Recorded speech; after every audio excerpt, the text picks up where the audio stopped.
And hello everyone to another Q&A live stream here at TechTechPotato.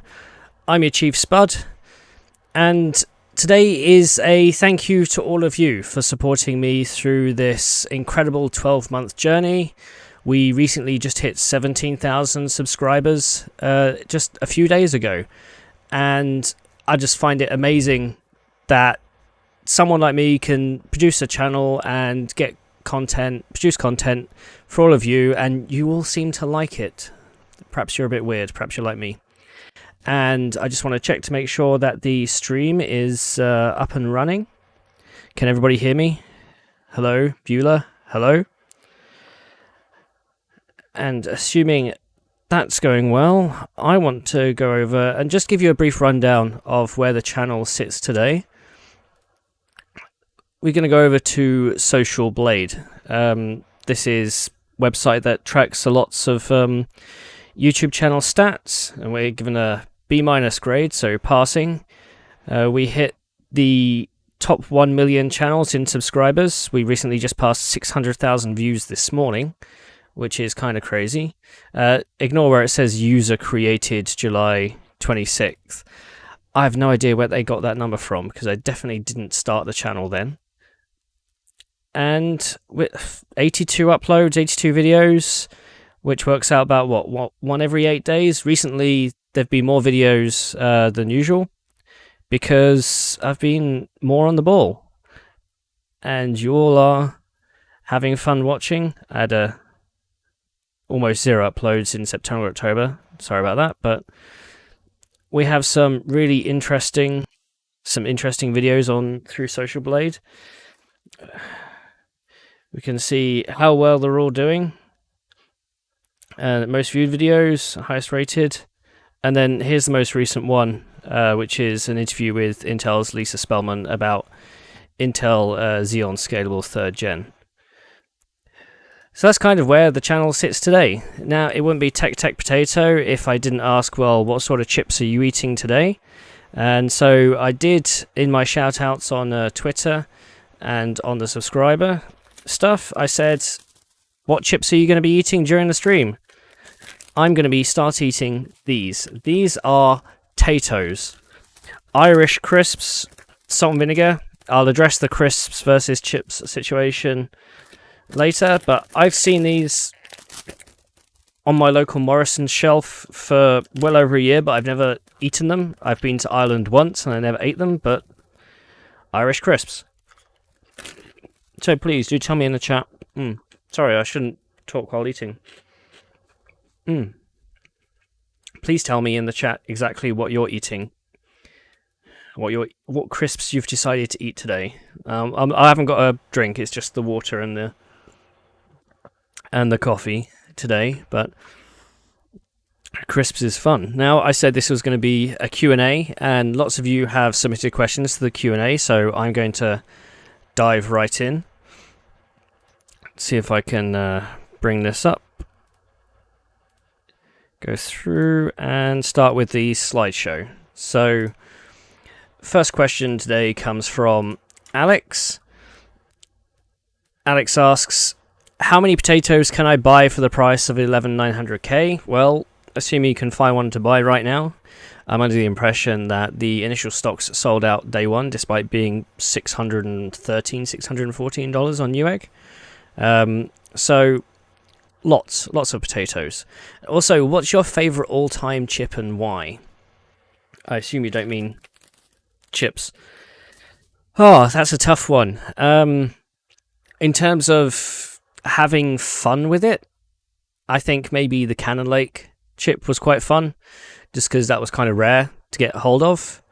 Right now, I think I'm really digging the Cerebrus Wafer scale, Wafer as big as your head stuff that was announced 2 years ago now, and it's been deploying through last year, and they've had mention that a next generation is coming. But that's a chip that's 46,000 square millimeters, billions, trillions of transistors, hundreds of thousands of cores, and they have 100% yield on it, which is absolutely insane.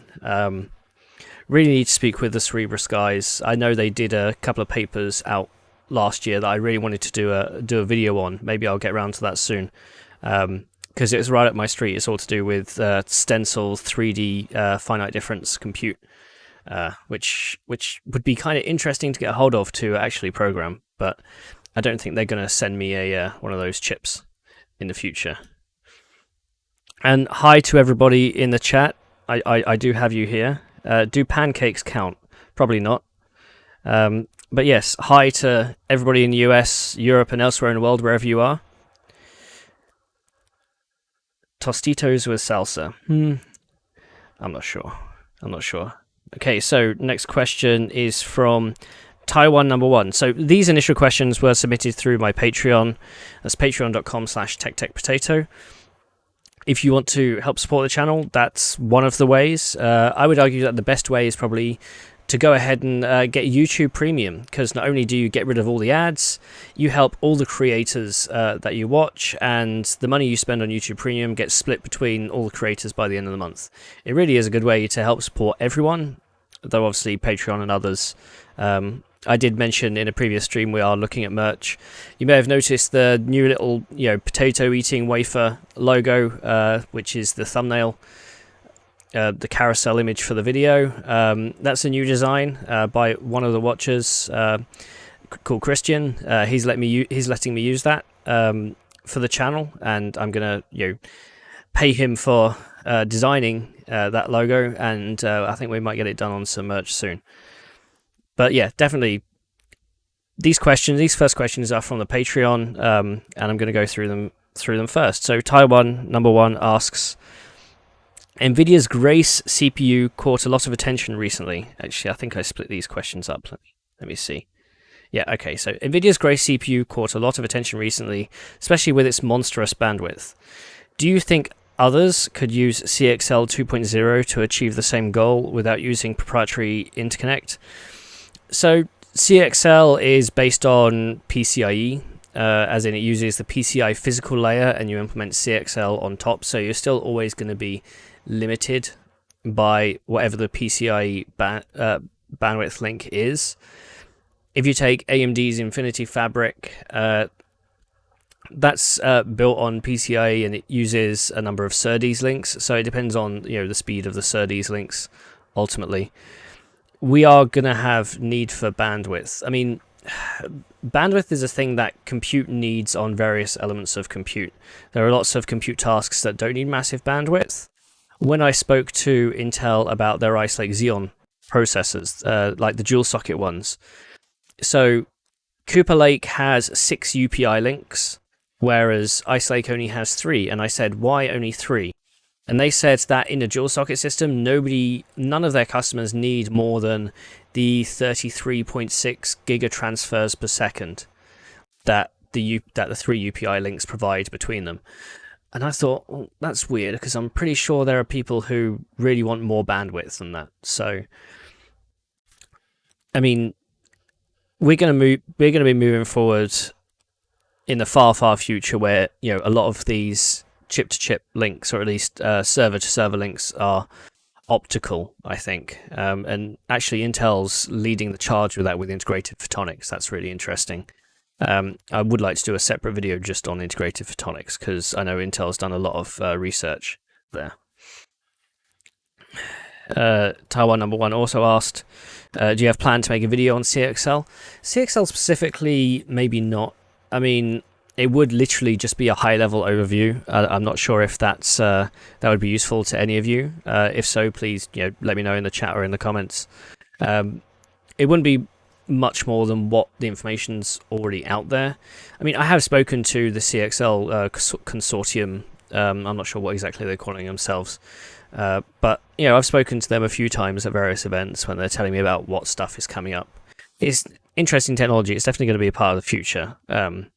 Whereas you have, CXL inside the server, you'll have Gen Z outside the server. That's literally what the Interconnects called, Gen Z. And then C6 is all in the middle of that, and IBM is doing its own thing as well. So Taiwan number 1 also asks, what is your minimum unidirectional bandwidth given you're on a saturated PCIe switch? this is a bit weird. So, does anybody need more than a PCIe 3x16 link for anything? In enterprise, yes, but for consumers. So, if we consider that a PCIe 3x16 link is, equivalent of a PCIe 4x8 or a PCIe 5x4, I don't know. I find myself more limited by actually having enough ports or slots on a motherboard, to be honest. I mean, a lot of the fancy stuff like extra USB ports or 10 gigabit Ethernet, that will go behind a PCIe by 1, PCIe 3 by 1 probably. So when it comes to PCIe speed, very few things need that peak speed unless you're taking storage and running peak sequentials through it.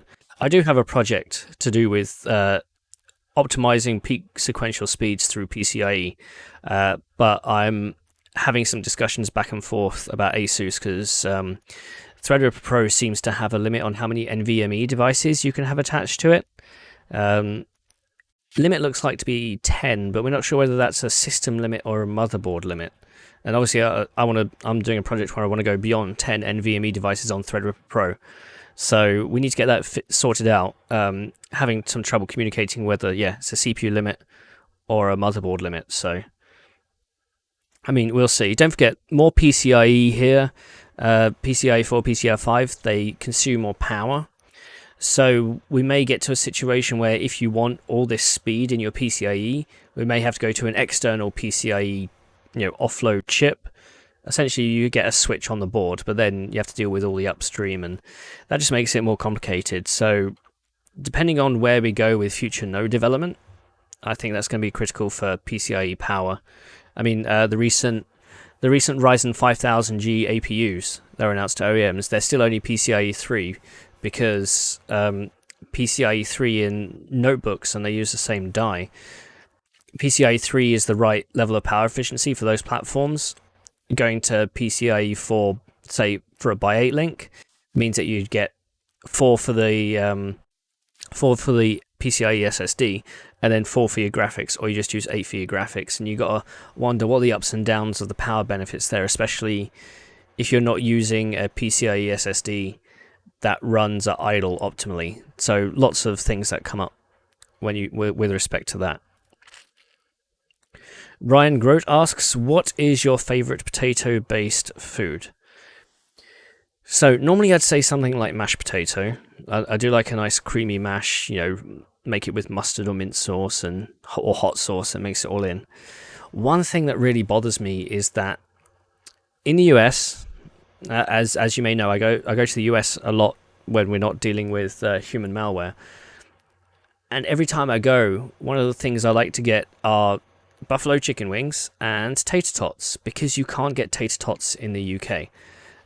Nowhere sells them. They're not really a thing. The nearest thing we have is hash browns, and they're not really the same as tater tots. There is an American diner I know that's just come up on Deliveroo, I think, that does serve tater tots, though you obviously have to buy something else to get the side. I haven't tried them yet because I only saw them last week, so maybe next time when I get takeout that might be an option. But every time I go to the US, I usually get my fill of, tater tots. Yeah, I'm not a big fan of cheese, so I don't get them, say, covered in cheese and bacon bits and stuff. Just, if anybody knows a source where to get tater tots in the UK, whether it's at a frozen food outlet or, like Iceland or I was going to say Whole Foods, not Whole Foods. I remember there being, lots of reasonably cheap frozen food outlets. There's not so many around here where I am in London, but definitely, if anybody finds a source on tater tots, please let me know. Mark Rose, why do you suppose there are no NVIDIA-free high-end AMD laptops? Something like a Ryzen 9 5900H paired with a 4K screen for doing work, using either onboard graphics or an AMD GPU. So, I want to say two things there. One is that Intel obviously has agreements with all these OEMs to produce high-end systems, and they help configure the systems.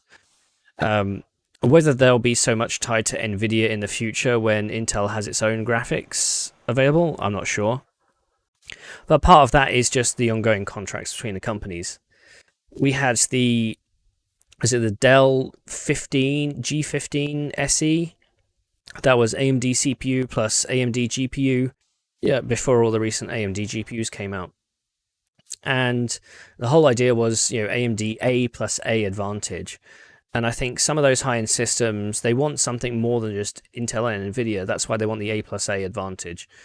But the problem there is when AMD wants A plus A advantage, they want to help optimize, the power arrangement. And I think Dell had the exclusive on that. I want to say Dell had the exclusive on that last year. This year, I'm not entirely too sure.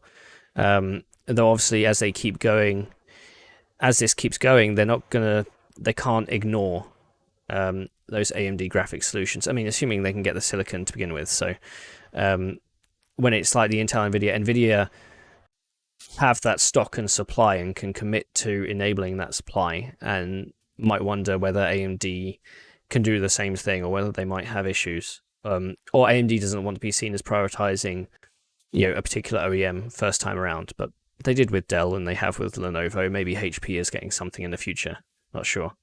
I know the systems that I've seen with the Ryzen 5000G APUs, the desktop ones, those systems have mostly been HP for now. So I'm going to have a Tato. These are actually quite nice. I'm not sure if you can see that. It says, "The secret is in the flavor." If you're wondering if my picture looks better this time around, with all the views you guys have been doing and with all the patrons as well, managed to save up enough money to get a new DSLR. So instead of using the Razer Kiyo, I'm now using a Panasonic G85. Actually, the battery adapter, so I can plug it into the mains, or at least plug it into a Type-C port for unlimited power, arrived this morning, just in time for the stream. So most of my videos now are going to be using this G85, so quality goes up, and that's all thanks to you. Thank you so much.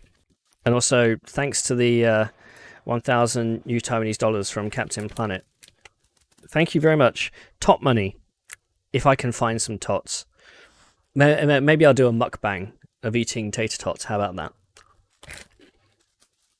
The thing is, because you buy them frozen in the US, I'm not sure I can bring them back home. And then again, I don't know when next time I'm going to the US. Next time I'm going to the US, Global Foundries has invited me to go see their Fab 8 in Malta. So it's I do want to go see a Fab again, and hopefully I can get them to agree to make me do more filming inside the Fab, because they're usually really tight on that. So we'll see. So onto the Twitter questions. Neos, I'm going to call you Neos. What aspect about tech journalism would you like the readers to understand more? I'm going to say that we're not as well equipped as people make out. I mean, some of you have seen, how much stuff I have in my office. And there are so many things I'd love to do with some of it. I just don't have the time or the manpower. I mean, in any given day, I'll have 2 to 3 hours of meetings or briefings. Some of those briefings I don't ever have time to write up or produce content on, which kind of means, oh well, maybe you've lost the value of attending that meeting. But it all goes down into understanding the ecosystem, understanding the tech market. So the more I know, regardless of the fact of whether I write about it or not, the better I can position my writing or my content to be with that in mind. So I'll have conversations, on the record, off the record. I'll be half the time I'll be speaking with my boss Ryan at AnandTech, or I'll be helping with freelancers. I'll be editing their work, or I'll be trying to help drive emails and ecosystem. And AnandTech's already always been like a lean operation. We have 2 full-time members of staff, and the rest are freelancers. So it's not like a big operation where one person does one thing and it kind of all moves along the chain. We all have to do everything and sort of manage it the way that we are. So what aspects about tech journalism would you like the readers, viewers to understand more? Sometimes we just don't have enough time. And I mean, so I'm based in the UK as well. So in the morning, everybody from Taiwan has emailed me and I have to respond to those. And then as I'm going to have dinner in the evening, everybody from the US is emailing me and my phone's buzzing as I'm trying to eat my dinner. And it's all stuff that I really need to be on the ball in order to promote.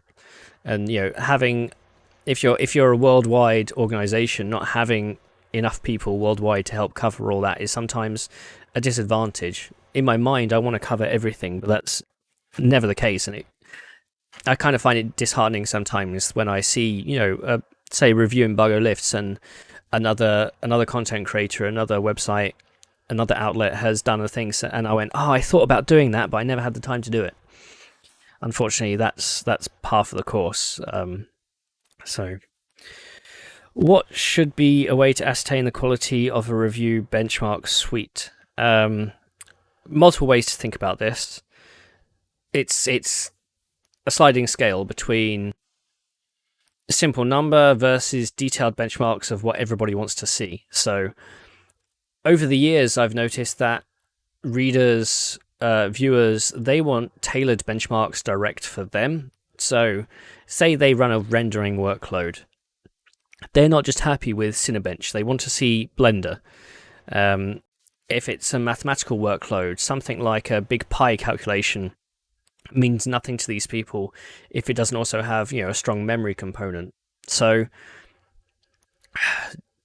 the best way to judge a benchmark suite is primarily based on what you want. I mean, my benchmark suite is about 120 data points, and I try to capture as much as I can. So people who are interested in a very specific benchmark, they only need to look at that benchmark. So, for example, I run a Dolphin benchmark, which is a Wii emulator, and it's literally a rendering workload inside a Wii emulator. And the people who really love that benchmark, the people who use Dolphin, I see it get posted on Reddit a lot. Every time I do a review, they post the new graph up so they can see all the results. Those people don't necessarily care about any other of the data points. They just care about Dolphin. So, and I did see a super chat. Thank you, Anthony. Do you think gamers should start GPU mining recreationally so the resulting flood of hash dump rates makes GPU scalping unprofitable? So recently I've been watching the Tech Deals channel on YouTube, Tech and Rogue, great people. I talk in their streams and sometimes take them over. They're big fans of using mining as a way to help recoup costs during high periods, high hardware cost periods like this. So, I mean, yeah, with the price of Dogecoin recently, it mining is, if everybody mines and the cost of it gets progressively harder to mine, that won't necessarily bring the prices back down because everybody will be mining. But in modern day situation, it's kind of damned if you do, damned if you don't. You might feel altruistic for not mining, but at the end of the day, nobody really cares about that in the same way. Whereas if you make another $150 over 6 months on mining, and that just means that the hardware that you bought is $150 cheaper at the end of the day, or you just got yourself a good few meals for a week. So I'm not so bad. I'm not so much of a Debbie Downer on that, I don't think so. I mean, I did do a video recently where I got Ice Lake Xeons to mine. That was a stupid video. I hope you all enjoyed it. I hope you all got the fact that it was meant to be satirical. I know some people took it way too seriously. But that's a mixture of my videos, right? Some are satirical, some are jokey, some are factual. I hope that some people at least learn a lot of things from my videos in the way that I do them. I do have a very particular sense of humor, and it is kind of tongue in cheek, and I can be serious, and I can be very much, very much of that, satire and irony that British people love to do. So, Neos's third question is: overall, what were your expectations when making the channel? How did it end up being? Any surprises you learned? I don't think I had any expectations of the channel.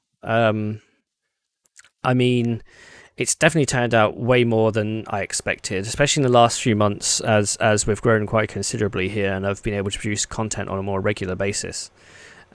Feedback from you all has been amazing. There's been some criticisms and some of them deservedly so. I hope with the new cameras we can get production quality a bit higher. I know most of my videos are kind of talking head videos. I kind of still find it difficult to do the sort of multi-camera kind of stuff that perhaps Wendell and all the other bigger YouTubers can do because they have multiple people on staff to be able to manage that. I'm terrible at audio visual stuff, so but no, I'm not sure what to expect. I mean, I've leaned on some people quite heavily for advice. People like Wendell at Level 1 Techs, people like Patrick Kennedy at Serve the Home.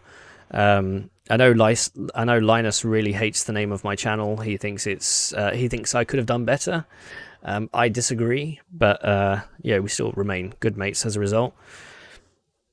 The surprises that I learned, I guess, is I'm slowly getting to more enjoy video editing. Like I say, I'm now 82 videos in, and I'm starting to play with transitions and do some small amounts of animation. My video editing software that I'm using is actually called Wondershare Filmora, which is not the standard, Sony Vegas Pro or Adobe or DaVinci Resolve. It was a one-off fee. I think it was about £80. And it's been really good to learn from a beginner's perspective how to edit video. I mean, obviously in the future, I'd like to be in a position where I can take somebody on board to help edit my videos, or that way I can focus more on the content than the video editing.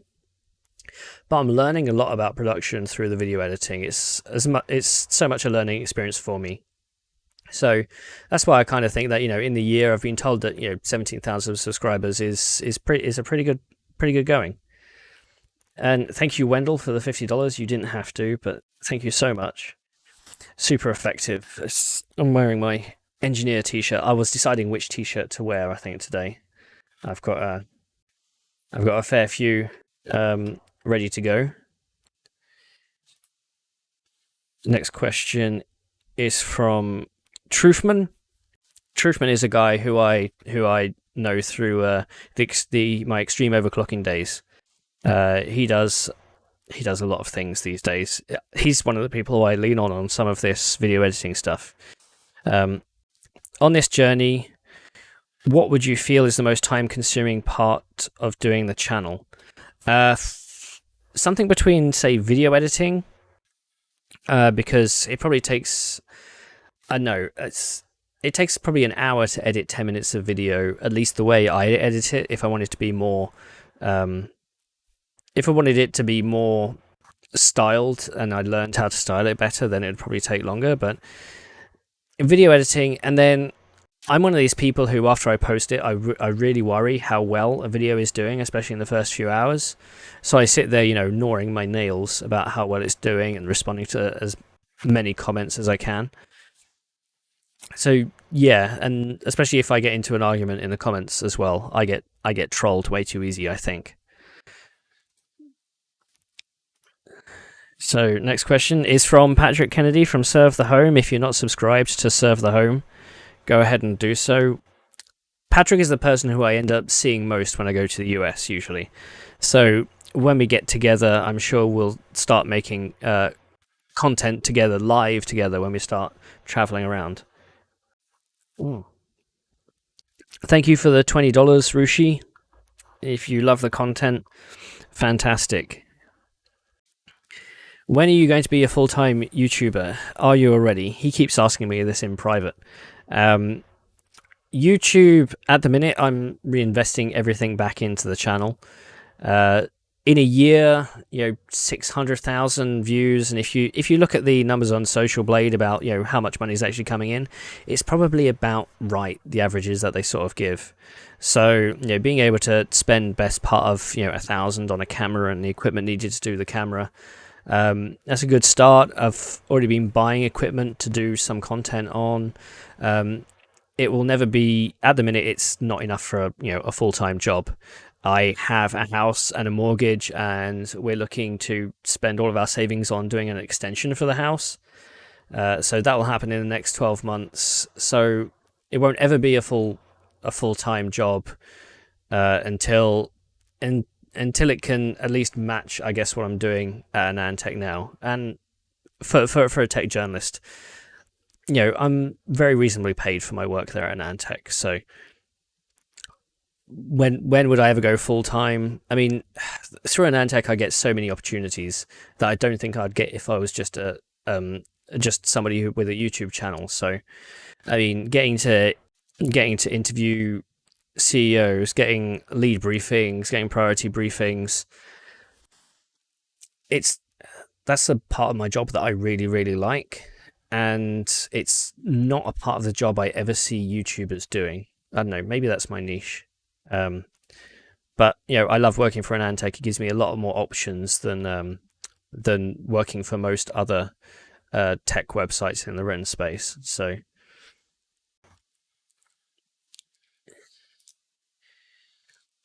the next question from Gabrielle. In light of the recent situation, isn't it dangerous that the future of chip fabrications are in the hands of so few companies? Yes and no. Yes and no. TSMC and Samsung dominate the high-end nodes, and looking ahead, we're all dependent from ASML for EUV machines that can't produce that many. I think their current backlog is a year and a half, and they make about 45, 50 machines a year. Alternatively, why doesn't ASML have any competitors? So this one I think I can answer. ASML's main investors are Intel, TSMC, and Samsung. They're all collaborative to get the optics, get the power, being able to produce the power, because EUV involves shooting high-powered lasers at tin droplets and having tin collectors. And ASML works with so many companies underneath that are part of that ecosystem who have only ASML as a customer, kind of. So every one of the three major fab companies have investments in ASML and are strong investors in ASML. So ASML will kind of never fail in that regard, because EUV is the future of semiconductors for at least the next 10, 20 years. The reason why we don't have another ASML is because you need these. In order for there to be another ASML competitor, you would need all the major foundry players to invest in a company separately, or together. And ASML wouldn't like that if they suddenly went and invested in a separate company. Now, is that to say if somebody with $1 trillion went out to make an ASML, could they? Probably. They would need the right engineering, the right focus, and years and years of production and R&D to get there. And maybe they'd end up working with some of the same companies that ASML does. But ASML is in a pretty nifty spot right now, because they have the ability to make these machines, and they've been working on it for 20 years. So that's the reason why there's only one ASML. Regarding having so few companies in the chip space, I don't think it's that bad. I mean, the issue we have not necessarily is not the diversity of companies at the leading edge. It's just right now it's the production volumes, or the OSATs. So being able to package, getting the substrates ready. If you consider, TSMC is a foundry that produces chips, but it's the OSATs that does the packaging. There's argument that the current limitation is on the OSATs right now, not TSMC. So, I mean, if you look at other nodes like 16 nanometer, 28 nanometer, 45 nanometer, 90 nanometer, that still represents 70%, according to Global Foundries at least, 70% of the chips being produced annually.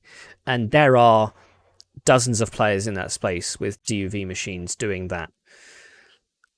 We focus a lot on the high end because we only focus about high performance, but so many chips are made at these higher process nodes because they need radio frequency, or they're high voltage, or they're long lifespan, or they're microcontrollers that just need a very efficient, very mature 28 nanometer, 45 nanometer process.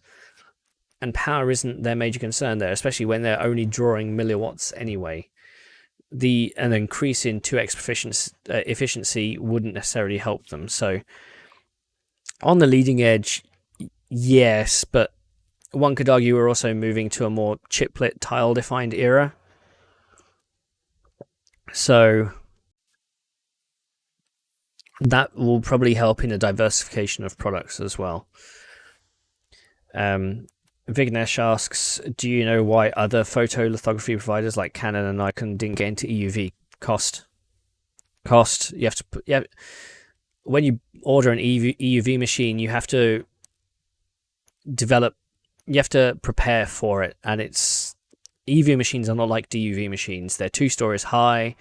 The one that I saw being installed in Global Foundries, they had to take the roof off their clean room and lower it in by crane, and that was a heck of a job. And then they had to take it out again as well. So it's a big job. And why didn't say they go in with their optics and stuff? It's costly. It really is costly. So these companies don't see a market to put in that much money. So Reza Ramadar says, how important is CPU instruction set? Is AVX512 really that big of a deal? So CPU ISA is important because you can't think of an ISA in isolation. ISA in isolation. You have to think of from start to finish, ISA to software. So if you have to make sure that your ISA is good enough for performance for the software and then the end products that's going to be on it. So, I mean, we can talk about CISC or RISC and whether one is more efficient than the other. So, for example, ARM is more efficient in short, simple instructions, whereas Intel breaks up its variable length instructions, especially when they're more complex, better. Then we have VLIW sorts of instruction sets. Some of the AI chips like Grok use VLIW type instruction set.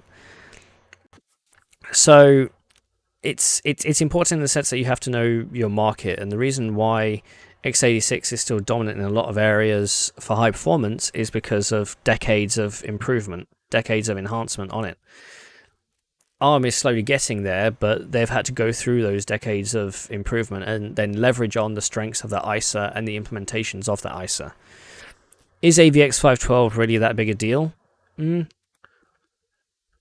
So the think of AVX2 just in the context of all vector instructions. So when a chip has vector instructions, they use 64-bit, 128-bit, 256-bit, 512-bit, 1024-bit.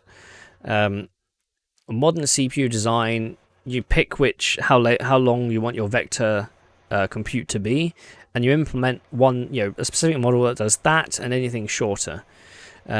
ARM, if you read about scalable vector instructions, did something really crazy that I think is the future of compute in vectors, is that they said, well, under our paradigm, you can create, say, 128-bit vectors or 256-bit vectors on your chip, but our chip, if you feed it a 1024-bit ISA, it will automatically crack it up.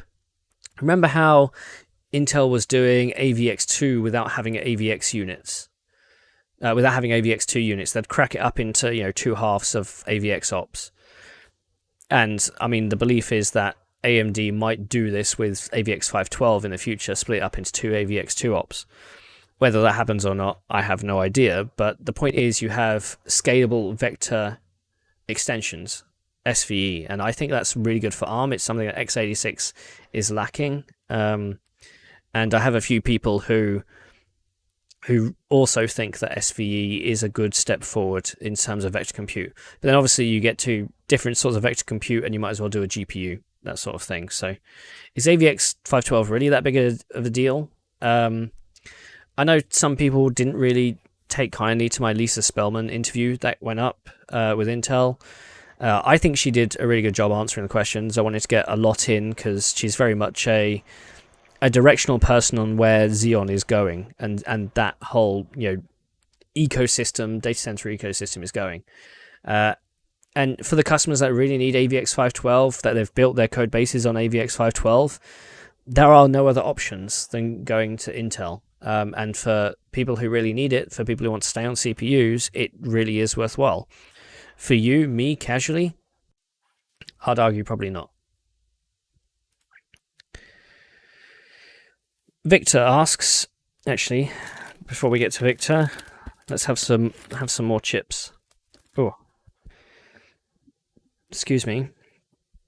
Oh, I get gas when I eat.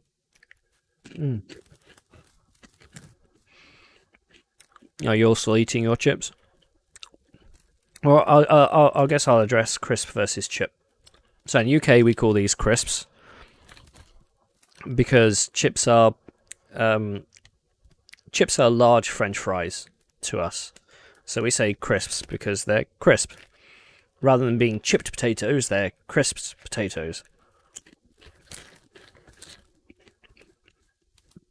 I mean, I don't mind. I've been working with people from the US for so many years. It's just become...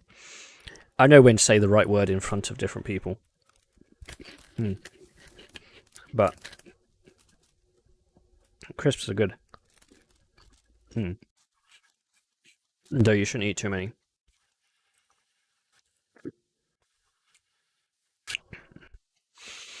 So, next question is from Victor. Why did you start the channel, and what's its relationship to AnandTech? So, I'd been thinking about starting the channel for at least 2 years before I actually did. I think maybe lockdown sort of pushed me more into it. And AnandTech is very streamlined in how it reports different things. And especially, in the tech space, it's very much a professional outlet for, engineers and consumers to read. Over the time, obviously, I tried to do a few more jokey bits here and there, and what opening the channel has enabled me to do is kind of take a different angle on some of those content pieces. So I'll voice it in a different way than I would write it, and some of that is really, it comes across a lot better in video than it does in written. Also means I can take a lighter direction. I can perhaps postulate more and speak about why I'm thinking the way I'm thinking, why I'm analyzing in a certain direction. You get to essentially see the meat and potatoes of how I'm thinking about any particular topic. And that sort of stuff, if you can put it down in a more, professional way, can go on AnandTech. If you can't, that's what the channel is for. And it also means I can do things like mining on isolated Xeons, like I mentioned before. That isn't content for AnandTech. So that is content for a channel because it's fun, it's jokey, it's humorous, and to a large extent it's pointless. But it's the sort of thing, that it's fun to do, and that's why I wanted to do it. Now, AnandTech is a written website. It's not a video content website. I have brought up the concept of doing video in the past, and there's no real aptitude to do video. So our parent company is Future PLC. It's a large publisher with 3,000 plus employees, of which AnandTech is only 2 employees. So they've got other brands that do video, that are more focused on video, that are more focused on the resources on video. And they're more apt to do that with the gear and the equipment they have in the offices. Because at AnandTech, we don't work from a central office. I work from my home, Ryan works from his home. Trying to organize video in that context is difficult. And the way that Future does video, especially in the tech space, is a lot more holistic and high level than what AnandTech would need to do, able to do. On top of that, I think I was the only one who was prepared to go in front of the camera for AnandTech, so I created the channel just as that outlet to be and feel more human. So also, get my face out there a bit more. I've been seeing what other tech YouTube channels are doing, and I think I can bring something different to the area. I've always told Linus, if he knew 5% more, he could explain it 100% better. And to a certain extent, that's also true with me. Sometimes if I know 5% more, I could explain it 100% better. But it all caters for the different audience. So, and the relationship with AnandTech and the channel is that they are completely separate entities from a business perspective. I mean, obviously there'll be some content that overlaps, and in some instances, I am I am using some of my AnandTech benefits to help the channel. But aside from that, there's no business interaction there. My publisher doesn't. The publisher that owns AnandTech has no bearing over what happens here at TechTechPotato. So, was Machine Man not Ryan Shrout AT, Ryan Smith AT, and yes, AnandTech is 2 employees. We Andre, our smartphone editor, is kind of like 2.5. He is officially a freelancer, but essentially works for us full time. So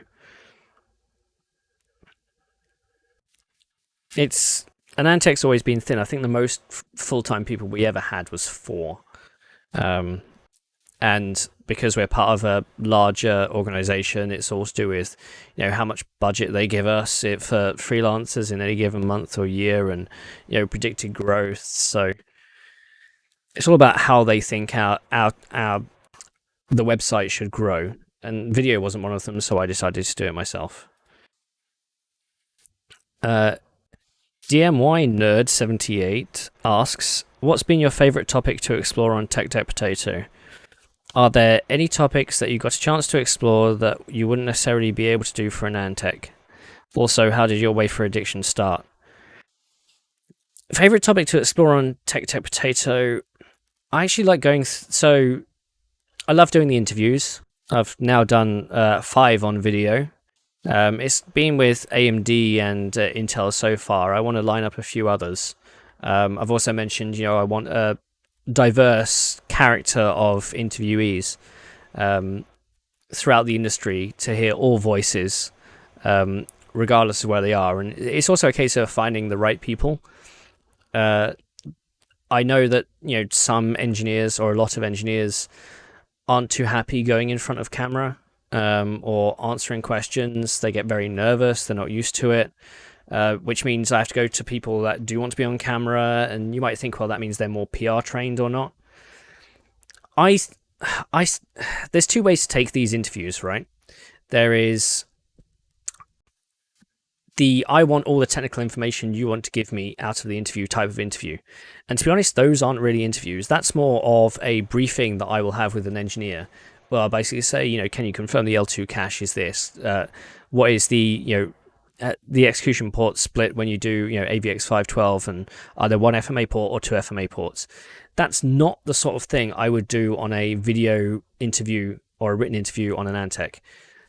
That's the sort of thing I would ask the engineer in a briefing before a launch, or even after the launch. That's not something that I would transcribe word for word for an interview.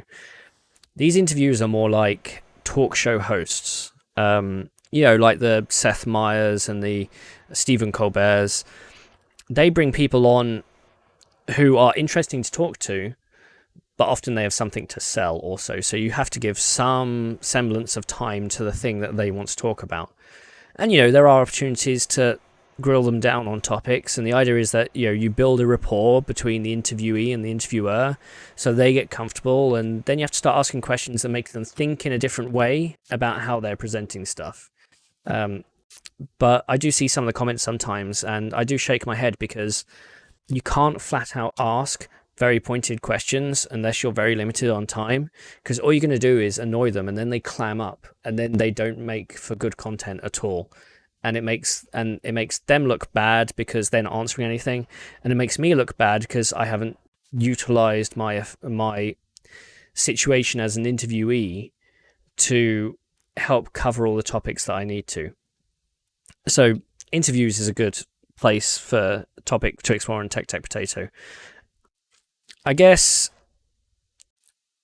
I mean, I like exposing some of the more intricate nature of tech journalism and tech media for you guys. I'm not sure how much of you actually like listening to that stuff. Relationships between the tech and the press, or the attitudes towards ethics. I joined Adored TV on a podcast where we talked a little bit about ethics there, and that's the sort of thing that I wouldn't write on AnandTech, but is kind of fun on the video. Over the years at AnandTech, I have had ideas for articles rejected because they either they touch on a political topic that the brand wasn't comfortable in covering. That's the sort of thing I want to do on TechTechPotato. I can go into those aspects more casually and get the feedback from you, get the feedback from everybody that watches, and I also get feedback from people in the industry about the sort of things that I should be focusing on and what I want to see, and that really makes me excited for some of the content that I do. So, and the silly question, how did your wafer addiction start? I've always thought it's funny to bite things. And I used to do it when I was younger with my Christmas presents. And then I stopped doing it after I accidentally bit into what was meant to be a model car, and I damaged the plastic packaging, so it was worth less at the end. And then a few years ago, Gavin Bonshaw, who now does the motherboard reviews at AnandTech, story from a company's PR agent who said, oh yeah, there was that one time that Gavin put our SSD in his mouth for a video, and the company that the PR agent worked for said, yeah, the company was a bit weirded out by that. And that got me thinking in my subconscious for a while. And then at a what event was it? It wasn't an Ice Lake briefing event. Maybe it was. I was in Santa Clara. Yeah, this must have been Santa Clara. Well, definitely wasn't Oregon. I was at an Intel event or pre-briefing for a new launch, and they had a 10 nanometer wafer there, but it was out of its plastic protective shell. It was just on the open, and we were allowed to touch it. So I just went, ah. And since then, that's kind of been my thing. You've got to have a hook. $10 from Blake. Thank you, Blake. Your how to not be an ultimate shill video is my fave. Keep up the good work. Thank you. That video, I think written out, was about 8,000 words, and I wasn't 100% sure what the best way was to present that. If it was a talking head video, I thought it would have been a bit too boring, so that's kind of why I did it written out. And even then, that took a really long time to organize. I perhaps could have done it, sort of Adored TV, where everything is, images coming in and not actual a face.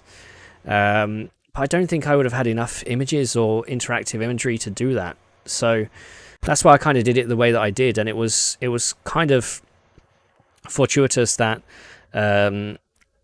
Hardware Unboxed had that NVIDIA issue come up, after I'd recorded the talking bit of the video, but before I'd published it. I kind of sat on it for a month, I think, before actually posting it. So there is a few things I actually cut out of that video because I didn't think they contributed to the overall message of the video. That would be videos in their own right. Things like taking freebies from the companies that we cover. I mean, taking freebies versus advertising, and that's a whole other issue up above and beyond that that I have to work out between TechTechPotato and AnandTech.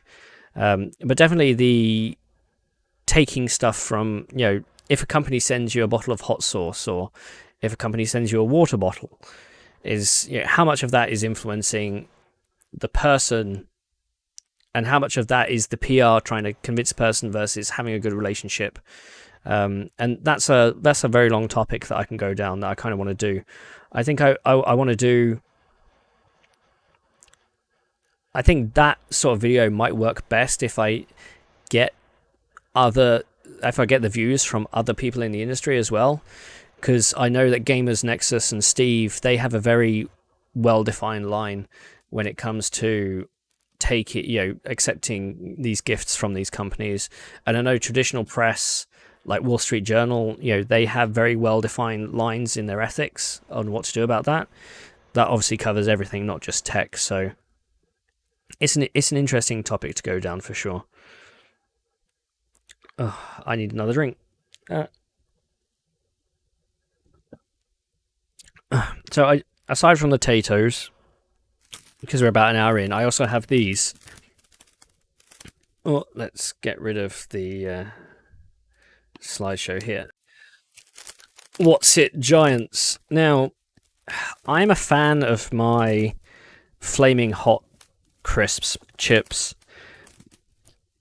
but I don't like flaming hot crisps chips in the US. I like the UK ones. So What's It's do these flaming hot walkers, and they're fantastic. Every year for Christmas, I'll buy a whole box of flaming hot Monster Munch. About 30 bags of Monster Munch, and they're lush. I kind of want to get them and crumble them up and put them on chicken and see how good it would look as a breading chicken there. So flaming hot crisps are really, really nice, but they can't be US ones. I've tried flaming hot Cheetos. I'm sorry, I can't. They're just too weird. They're too crispy. And I'll save a third bag for later in the stream, because I have a third bag. So let's bring that back up. And the next question, Patrick Chi. Will RDNA finally make the jump to Zen 4 APUs? Also, what was the first silicon wafer you've eaten? I think I answered that before. That was the big Ice Lake one. I've done Tiger Lake since then. I've done Cerebrus wafer scale. I've put Intel 10nm Agilex FPGAs. There's been quite a few now. It's a case of whether I want to do wafer or a chip, right? So, and then will RDNA finally make the jump to Zen 4 APUs? I'm not one for leaks, so I don't follow that part of the industry that well. RDNA has to come to APUs at some point, whether that's Zen 4, whether that's Zen 5. Excuse me, but I'm not sure. It definitely will come, though. It definitely will come. Visvamba Nathan, if you could design a CPU with no constraints on ISAs, microarchitecture, core count, other than limits on die sizes under existing process nodes, what would it look like? So, one of the things that bothers me about Alder Lake is if we assume it's, high performance cores and high efficiency cores, a heterogeneous CPU design. I don't like using the phrase big little, because big little refers solely to ARM, pre-ARM v8.2 configurations. Before going to a core plus atom design, what Intel should have done is just have a core plus core design, where they have 2 to 4 high performance cores, and then the other 4 cores are more efficient, but just still core. Still have the full range instruction set. It's like in smartphones when we get octo-core A53 chips. Some of those cores can be higher than the others sometimes, depending on what SKU you're looking at.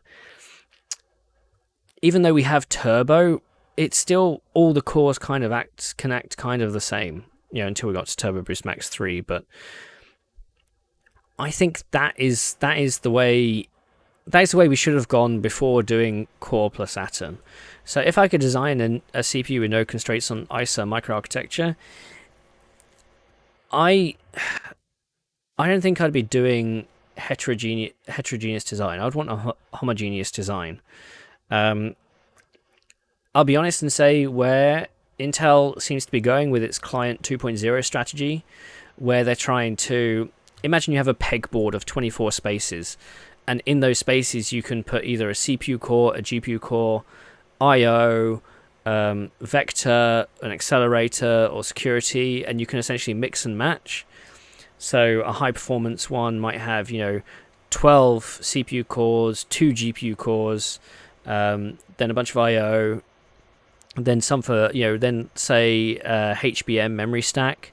That would be really nice. I don't think a CPU, if you're going for what I would want, doesn't have to be limited in the X and Y dimensions. So I don't mind if the socket is as big as my face. It's if I can put the right chiplets and get the right power sorted and have the good right motherboard there, that would be great.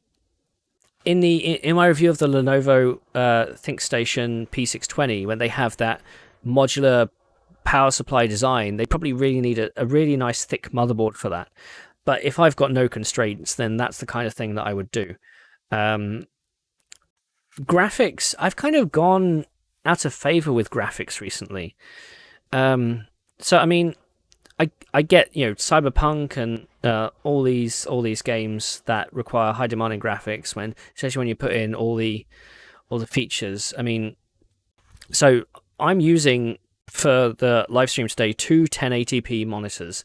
They're 21-inch 21-inch IPS panels that 60 hertz that I picked up for £120, $150. And they've been my main workhorses for 5 years. Before that, I was on a 1440p 60 monitor. I have 4K monitors dotted around because that's what I used to test, because for gaming testing I need them. But the games that I've been playing recently have all been, even say Borderlands 3, I'm quite happy to play it on a medium set sort of settings. It's maybe I'm getting old. Maybe I don't need the latest graphics settings and visual fidelity to enjoy a game. Mind you, I'm in the sort of group of people who I own Dark Souls, but I've never played it. That's how much time I have. And thanks again to Wendell Tron for the $50. That's your second $50 donation. Really, you didn't have to. I hope you have YouTube Premium, because that just helps everybody. But thank you again. It's amazing you guys want to put money into this. I am very appreciative. Thank you. And just for that, I'll show you something special I picked up the other day. So for those of you who follow me on Twitter, you may have seen this, but a company has started doing CPU designs on Slate, and I have this, which is an AMD Ryzen Threadripper coaster made out of Slate. And I picked up this one. I have an old Intel 48060X2 one. I'm using a couple of them now. I picked up an old AMD 586 as well, and because I'm a chemistry nerd, we have Buckminster fullerene, one of the allotropes of carbon, and those are amazing. And I picked up 4 of them for $60. I told the guy, you should make these and make them for a profit, because he refused to sell them for a profit. He said, cover my materials and time, and and he sent them out to a bunch of people. I'm not sure if he's still doing them. I think it's called Evil Genius Labs, if I remember correctly. But yeah, but again, thank you, Wendell Tron and everyone else. That's crazy. Can I get the one that says Duron on it? I didn't get the Duron one. I mean, so here's the AMD 586 one. So 3.45 volts. Can you imagine putting 3.45 volts through a CPU now? It's insane. So let's go on to more questions. Rune Albrigtson, I hope I'm saying that right. When will we, if ever, see Ryzen in a new or existing premium laptop series? Dell XPS, Lenovo X1, etc. Do we not have Ryzen in a ThinkPad already? Or an XPS? It's a function of market share, these things. So Intel can provide stock and supply, and they've been long-time partners, for so long. that they may cause these companies to, say, make the XPS or make one particular product line Intel exclusive.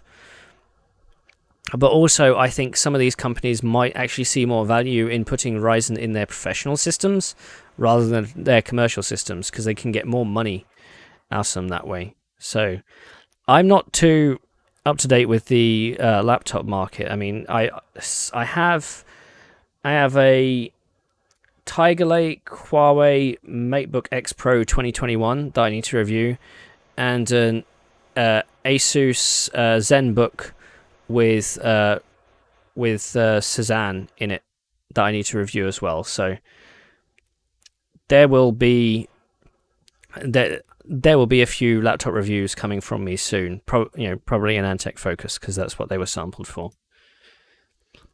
P.Liz asks, will the live stream finally have live crisps making from scratch? Not making, but certainly eating. I'm still on my potatoes. I don't want to eat too many because I shouldn't talk while I eat. And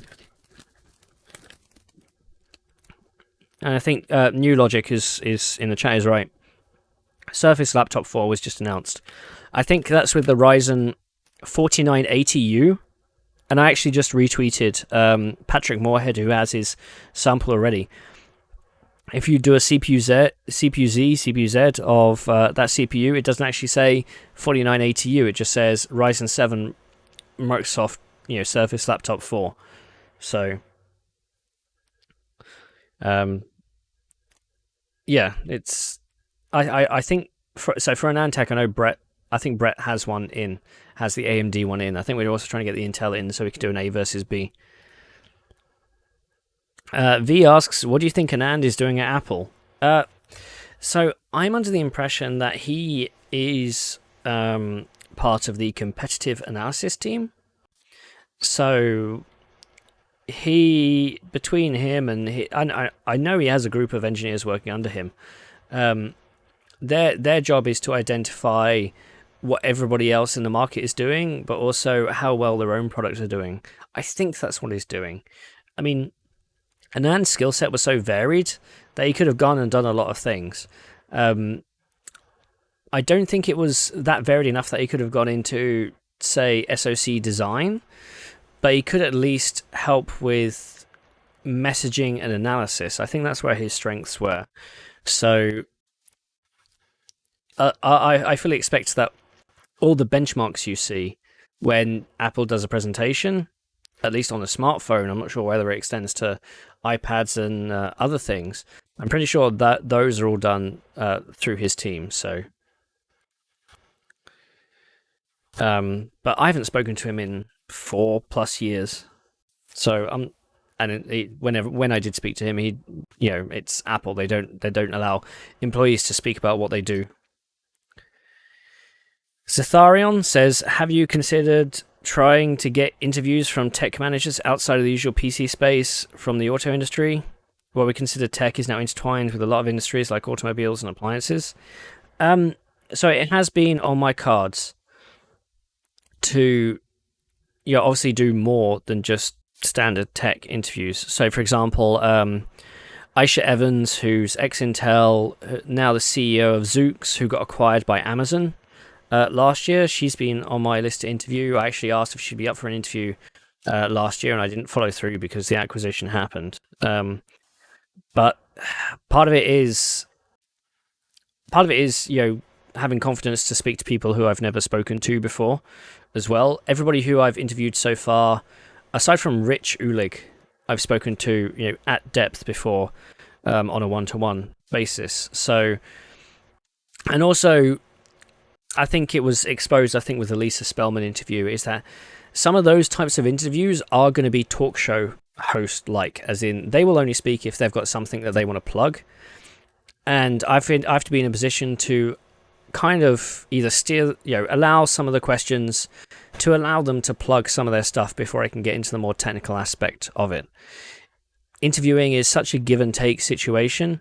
I can't just go in and say, right, why did you say this performance was this when we've measured this as this? That's not the environment. If you think about the sort of questions that Stephen Colbert would ask a Jeff Bezos, right? He wouldn't ask them specifically about,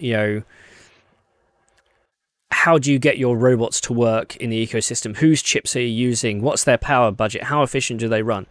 It would be a lot more holistic in terms of the market space.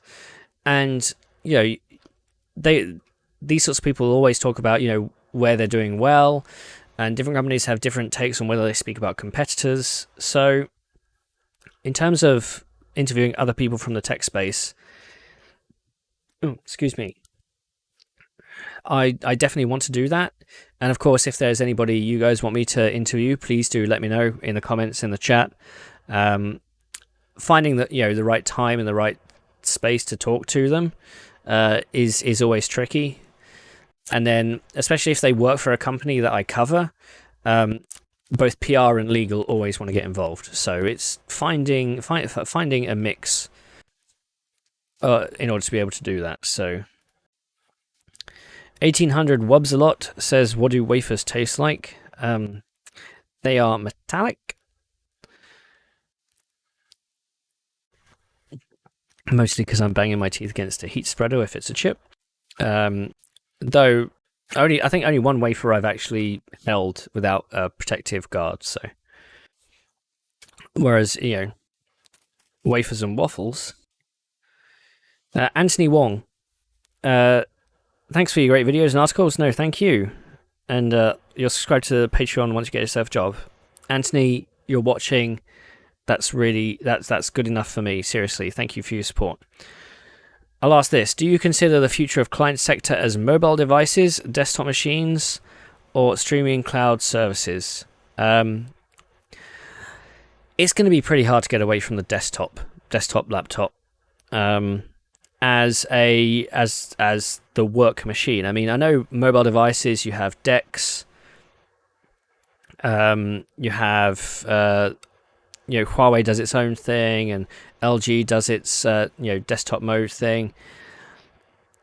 Those systems are too power limited for a lot of stuff that you and I want to do, and the speeds to the cloud for everybody aren't strong enough. Local processing is so important for a lot of stuff these days. I think the future is still on the desktop. Regardless, dearth of desktop, and there will always be need for a machine literally right here. And speaking of having a machine here, I mean, I know you guys may have noticed that I'm not in my other location in my office. I'm here because it's actually easier to set up my new camera.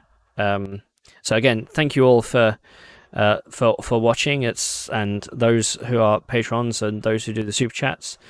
You guys are paying for improved production quality and helping support me with the channel. So thank you so much. David asks, how many potatoes will it take to make a 12-inch wafer? That's probably a right size for a Rocket Lake. So how many Rocket Lakes do you get to a wafer? Mind you, this is only one layer. So AirIQ says, isn't that the argument for edge compute? Yes. Yes, I'm of the understanding that because we still have you have a smartphone, and the power limit for a smartphone is what, 5 to 10 watts reasonably, and then on a laptop, even a portable one, you can go up to say 20-25 watts. You need something that does proper power, up to 1,000 watts. You're gonna need something by your feet or on the desk, and if you need 100,000 watts, it's going to be in a data center. So any info about the chip shortage? Not really. I mean, there's this argument about whether it's silicon or whether it's substrate, whether it's actually TSMC being able to produce the wafers, or whether it's the OSATs being able to package the chips. Actually, both Intel and AMD's quarterly financial calls are coming up. I think Intel's is on the 20th and AMD's is on the 27th of April. So I'll be covering those. Hopefully, I'll get around to doing something for the channel. I didn't for the Q4 ones last month. Last quarter, unfortunately. But the key numbers to check out there are the inventory numbers. So I asked this at the last set of financials, as I'm slowly learning the financial market myself. Inventory doesn't mean stuff in a warehouse that's ready to sell. It means stuff that's in the production queue. So if it's currently being created at a fab, then the value of that chip is in inventory. If it's made in the fab and it's waiting to be packaged, then that is classified as inventory. So AMD's inventory went from 1 billion to 1.4 billion last quarter, which means they have 40% more chips in that pipeline being produced. When we think about the chip shortage, remember to think about those inventory numbers, because if they're going up, that means demand is obviously going up, and there's just more bottlenecking in that pipeline. Both Intel and AMD have said they're working on substrates and packaging and those OSATs to try and alleviate the supply chain. But I think that's going to be one of the key numbers, regardless of revenue and net revenue and gross margin and stuff. So, and I believe that's it for the prepared questions. Thank you all for being here for over an hour. I know there's been a few questions in the chat. Sean asks, would you ever buy a 3D printed case? No. Depends what it was 3D printed with. If it's 3D printed with aluminium or aluminum, then maybe. I've been using the same case for 5 years, and I think at some point soon I will be upgrading. I think I'm going to go to Threadripper Pro because it has enough PCIe for what I want. But that system is very likely going to be built in the same case I've got now, which is a Corsair Graphite 760T. But when I build that system, you can't be a YouTuber without doing a production video. So, Jagger DeLeo says Moore's Law is Dead interview is coming up very soon. Yes, so I haven't advertised this, but I know Tom has through his channels. Tom invited me onto an episode of Broken Silicon, and we recorded that Thursday night, a couple of days ago. 2.5 hours of us talking back and forth on a variety of topics. I know he's in the middle of editing that probably, so it might be cut down to just under 2 hours. But when that comes out, please do go have a watch of Tom's channel and see how we fared with each other. Olwyn says representatives of Nantero or Xenergic would be interesting. I assume you mean for interview. So Nantero, I did ask Fujitsu about Nantero because they're the ones that have got the Nantero. That's the nanotube technology company, nanotube DRAM. And they said they should have something to talk about at an event by the end of the year, but they didn't. I think I need to follow up on that. KW says interview Pat Gelsinger. Yes, I have. So I know the chief marketing officer of Intel. When you're in my position, you kind of have to know them. And I have asked her, repeatedly saying, when Pat's ready for an interview, please let me know because I do want to interview him. In the past with BK and Bob Swan, the attitude that Intel's said to Intel's CEO interviews is like, well, you'll be lucky to get 15 minutes, and if you do, you kind of have to have a direction that you want to go in with the interview. And they have to kind of know, even though they don't get the exact questions before, they have to kind of know the direction that you want to ask in that interview. So if that's the case, then I'll likely only get 3, 4, 5 questions in 15 minutes. So I'd have to be very explicit. And at least one of those questions will have to be, an ease into a more, a more complex, more pointed question, I think. So, Was Machine Man says interview Buildzoid, Lewis Rossman. I actually had an evening where I thought about interviewing Lewis Rossman. And I thought partly about the family-friendly warning I'd have to put at the beginning of the interview. And then, Moore's Law is Dead, so... Ghostfish says Jeff Bezos would leave at the "Why do your employees have to pee in bottles?" And third question. So, and more people saying interview Lewis Rossman, and leaving was such a loss for AnandTech. Yes, yeah, yes. I mean, Anand did so much for AnandTech. Though, as he said when leaving, he wanted the brand to go in a different direction, and it to be in a position where it was self-sustainable. At the time Anand left, other independent websites in the industry were kind of falling, and we've seen a few of them fall to shadows of what they once were, like Tech Report, and to a certain extent, PC Perspective. So AnandTech is still there. I mean, you could technically call us no longer independent because we have a big publisher, but we're still alive and kicking. We're still doing the same complex topics that we really want to. So, and how did Brexit affect your work? I'm not 100% sure it has yet. It will depend when I go to Europe for an event, I think. So,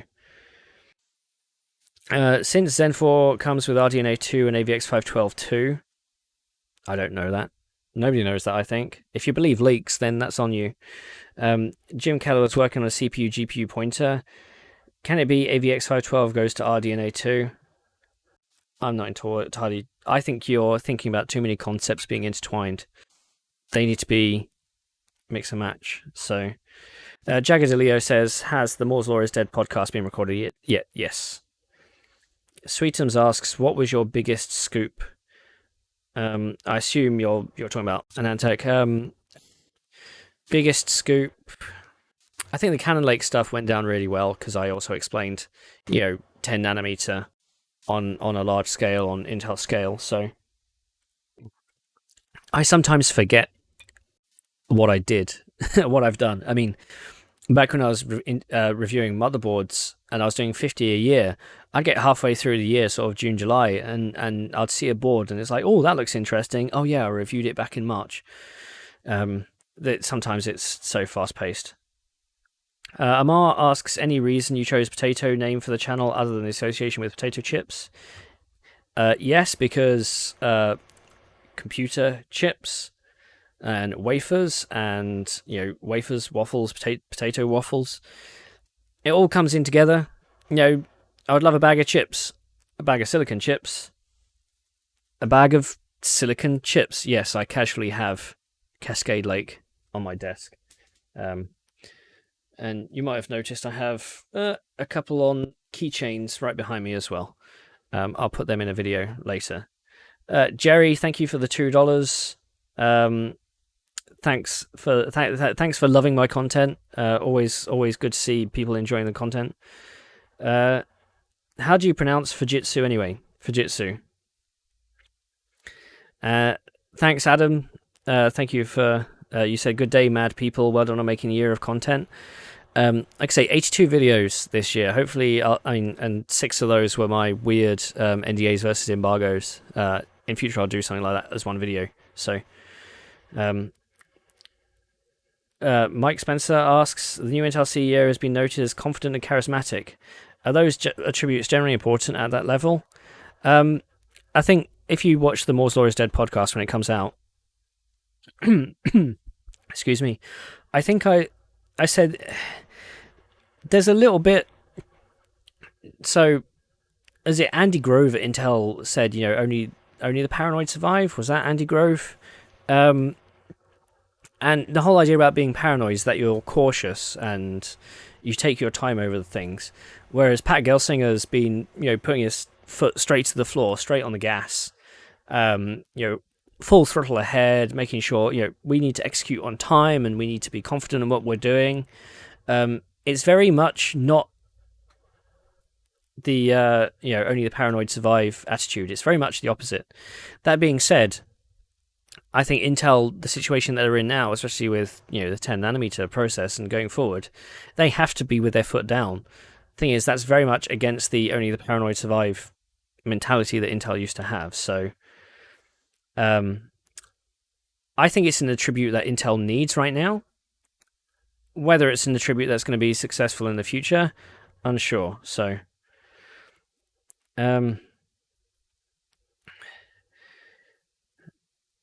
let's see.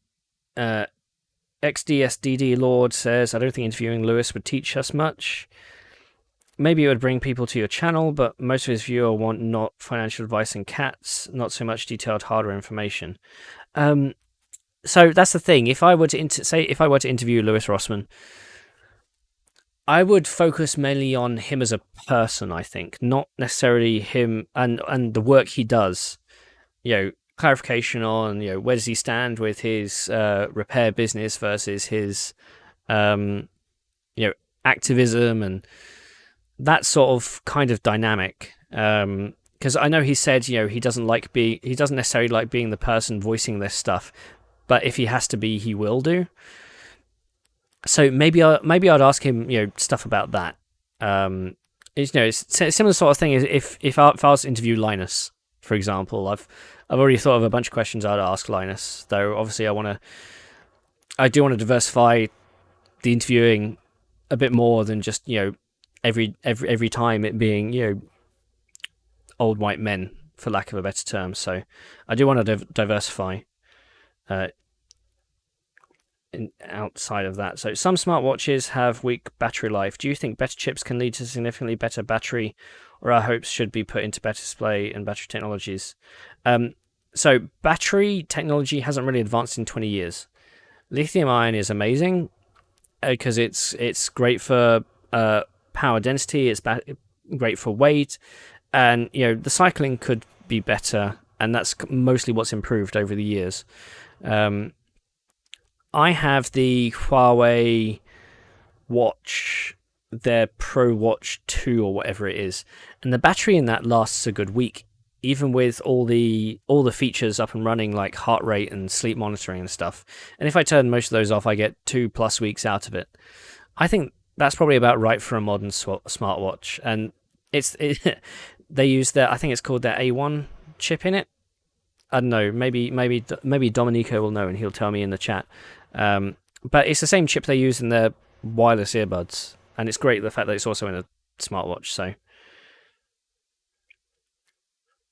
let's see. NDocWeb. If it is possible to interview Jim Keller on the work done on new Intel CPU architectures coming next year and on, I don't think he will be allowed to talk about that.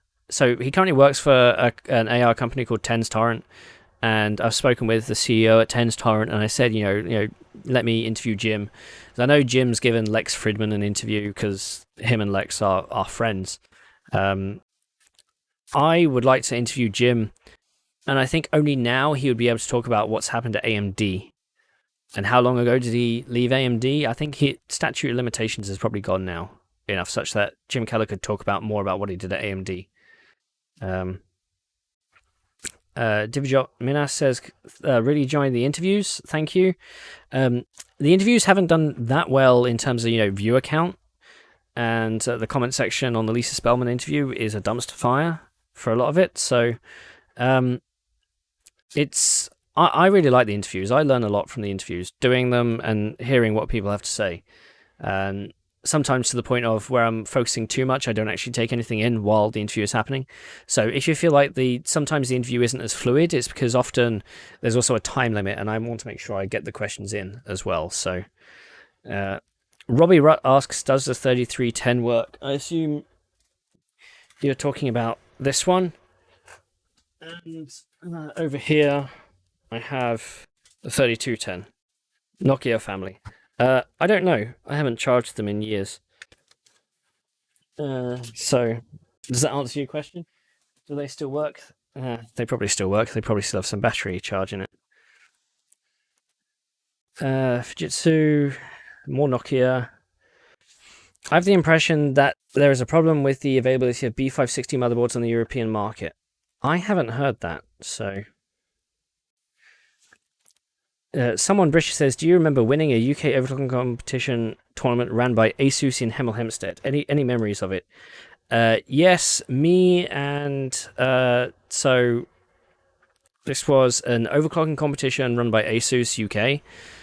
part of their marketing efforts. And in order to, there was so first, stage one was you had to submit an overclock on a CPU with the highest base frequency increase.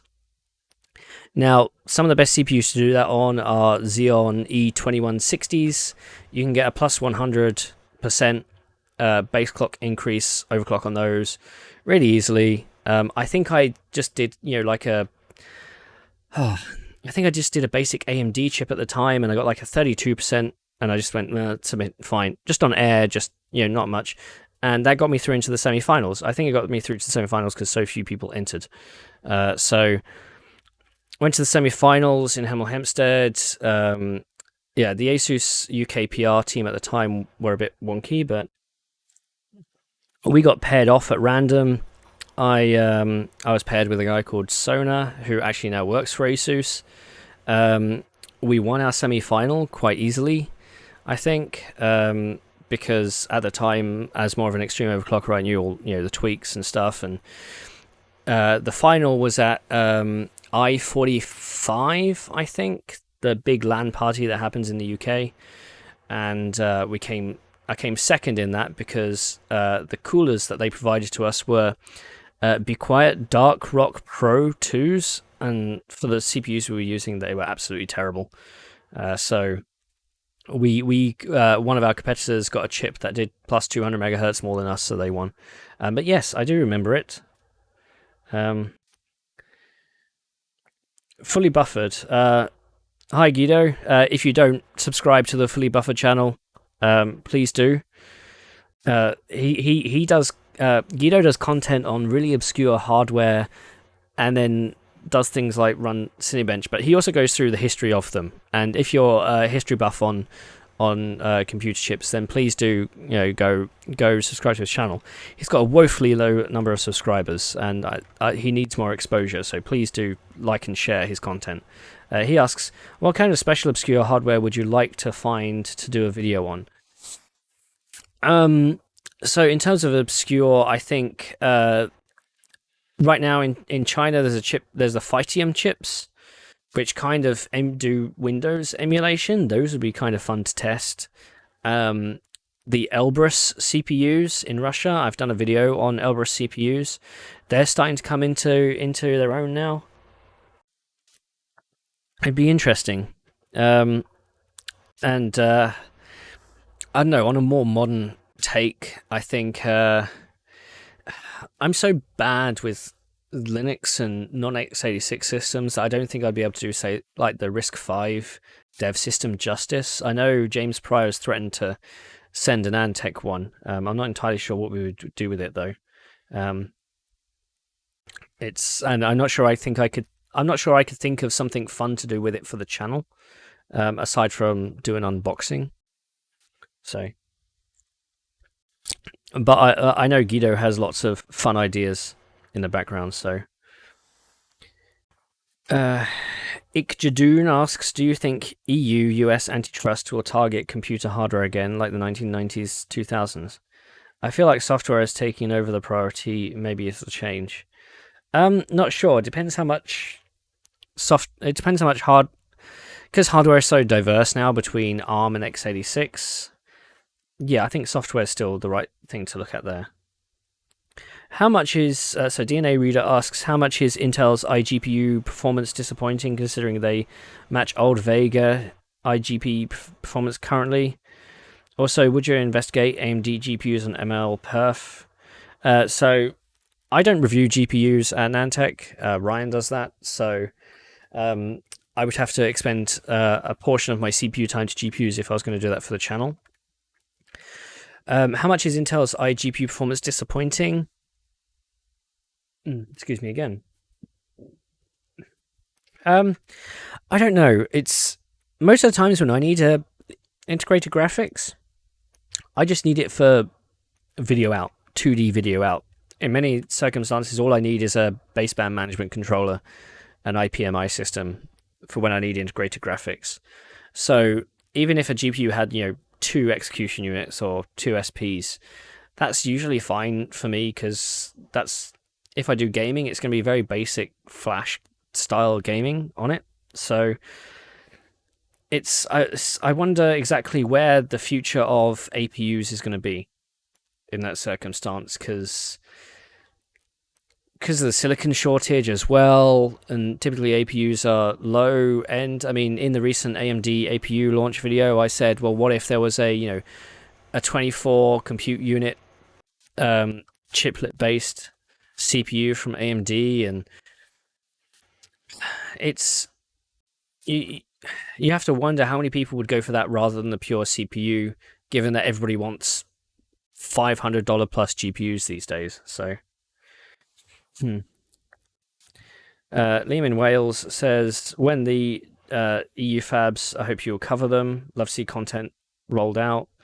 Me too. I mean, I haven't really bothered asking, say, Intel to go to their Ireland fab or Global Foundries to go to their Dresden fab. I guess I could. So, but obviously not right now. The interviews are long and niche, so it makes sense that they don't do great on viewership. But those who do watch it, they are great. I would share them. Thanks, XD Lord. Was Machine Man asks, were you speaking about the Xeon E2160 or the Pentium E2160? The Pentium.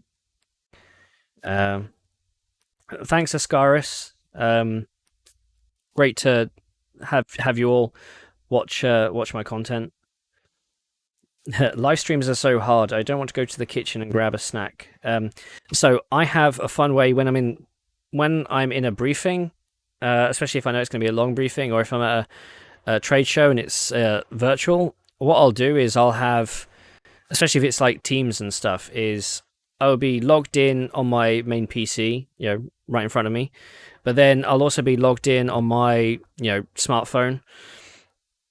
And I'll have that on my desk because I have like a wireless charger here. But then, because my phone has my wireless, because it has Bluetooth, I have my wireless headphones connected to it. So while the presentation is going on, I'm usually recording it as well. I will put my wireless. I'll actually only listen to it through my Bluetooth headphones, and then I can also walk around the house as well. So. Linus talked about how the viewership on the specialized and deeply detailed content doing worse than cookie cutter dumb content with no substance. Yeah, I mean, it's always the mix of how detailed do you go versus how broad do you want to be. And the argument is, when you're starting out your channel, it's good to be very broad, because then when you go down to the detailed stuff, it actually makes it more worthwhile. So that does play on me a little bit, and that's why you do see, the jokey content like mining on Xeons and USB life hacks. You might see a few of those coming out, and if you follow the channel, you know that those are all done tongue in cheek, and I hope that comes across. If it doesn't, let me know. Robbie Rutt says, you like F1? Are you excited for the season? Yes. Have you watched quali today? No. I tend to watch qualification after it happens, because usually I'm busy with family during the day, or so I mean, earlier I publicized that I was doing a live stream, and when qualifying was on, I was out buying potatoes. Actually, time for more potatoes, I think. Mark3136 asks, how will DDR5 affect CPU architecture and design?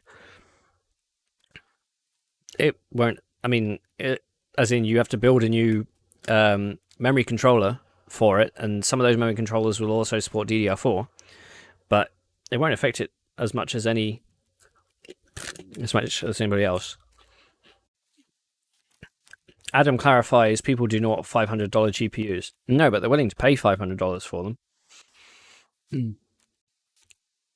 Art Spencer asks, do you think it's a bit early to read into the comments on your recent Intel interview? Maybe audience takes 20 to 30 vids to build. No, so, I mean, I also published the written version on AnandTech, and that also we had to delete a lot of comments on AnandTech for the just amount of pure sexism that was in the comments. It was terrible. Which just makes me want to interview more women, more people of color, more BAME British Asian, minority, ethnic, because these are the voices that should be heard. I mean, I could interview white men until the cows come home, and the tech space is so much more diverse than that. That's why I want to interview a wide range of people. Um, the funny thing is, the most civilized comments on that interview are on Reddit. Reddit's usually a cesspool, but for that interview, I think it was posted on RIntel, the comments were really good, actually.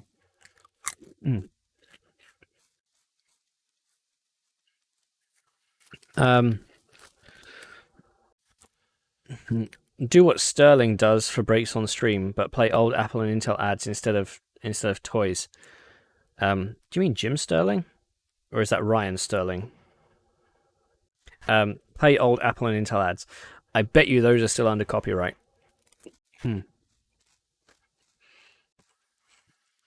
XEO4, are there any plans to revisit old CPUs with more modern benchmarks? So, you may have seen that on AnandTech I'm doing a CPU overload project. I think we're coming up to a year of that now as well. And in that year I've done, I mean, the goal was to do 900 plus CPUs is, from 2010 onwards. And I've done 103, I think. I really need, it's a thing I said in a previous live stream. As a sort of project, I really need, I either need somebody in my office, or I need somebody very local that I can just hand a tray of CPUs to and say, run this benchmark, and then pay them for their time, or get AnandTech to pay them for their time. Unfortunately, I haven't. If I do it through AnandTech, I need to actually write a proposal to get the funding to do so, and I also need to put trust in the person. And I've been burned by having writers on AnandTech do 1 or 2 reviews and then go away. And then trying to get stuff back from them is really difficult. So that makes me wary on those sorts of things.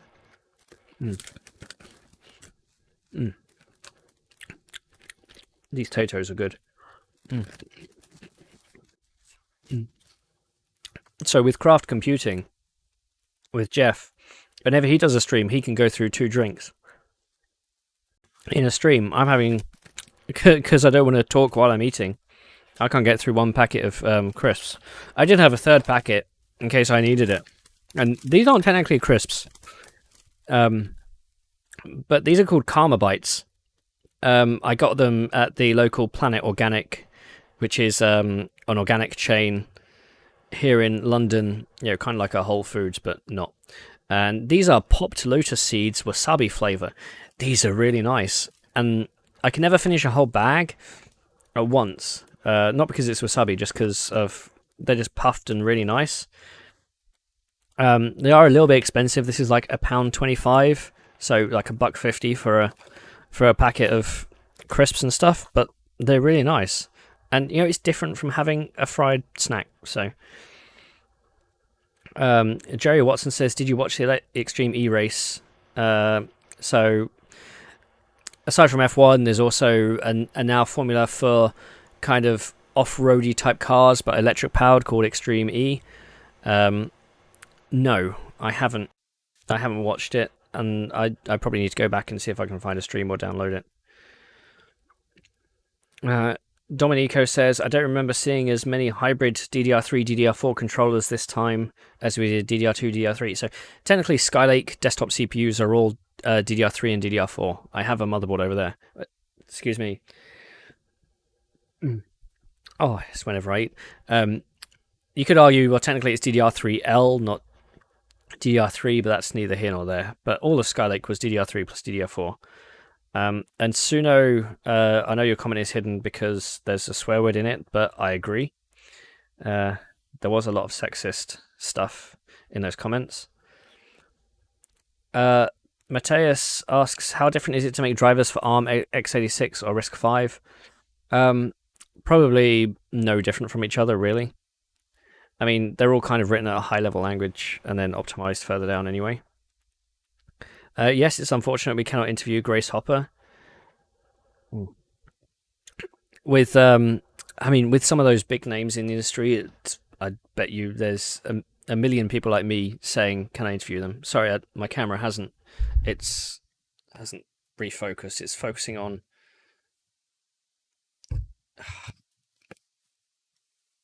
Let's see if that works. Focus on me, camera. Nah. Hopefully you don't mind. Is there any possibility of fundamental DRAM latency improvements in the future? Think about it in the sense of cache is getting bigger. Don't think about fundamental DRAM latency. Just think of caches getting bigger, and as caches get bigger, then that will provide the fundamental performance. The number I like to quote actually is Intel Broadwell CPUs with the EDRAM on board. The 128 megabytes of EDRAM. The bandwidth there was 50 gigabytes per second bidirectional.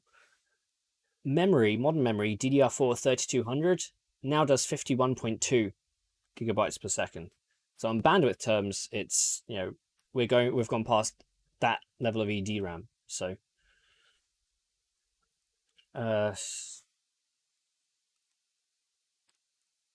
XE Lord says, when you said it was a dumpster fire, it didn't occur to me that it was because she was a woman. I thought it was because she was really good at talking a lot but not saying much. So I actually think she said quite a lot. I mean, part of these interviews is confirming exactly what Intel's path is and what Intel's goals as a company are.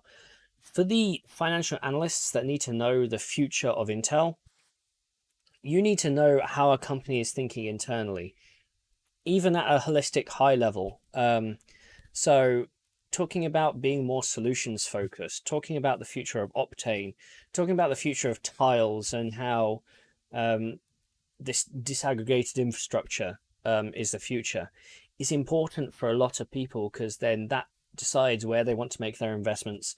That helps me understand the company a lot more. Yes, it's not technical specific details. She's not going to turn around and tell me the die size of a XCC Ice Lake Xeon die, because that's the sort of information I would get in a private briefing with an engineer. That's not the subject for some of these sorts of interviews. I mean, compare that interview with the one I did with Rich Ulig from Intel Labs. The questioning style for both was extremely similar. However, because Intel Labs was new and exciting, and we were talking about things that people didn't know about, like neuromorphic computing, like federated learning, like quantum computing, like integrated photonics. What Rich was saying in that interview was very much, pathfinding, direction, how to go about building the team. And people loved that interview because it was talking about different things. I do exactly the similar sort of questions for Lisa about the Xeon group, because there's just as important questions for Xeon, and people didn't like it. Or some people didn't like it. I really appreciate the people who do and said positive things, because there's a lot of people who said really negative things. And I thought the interview was really good.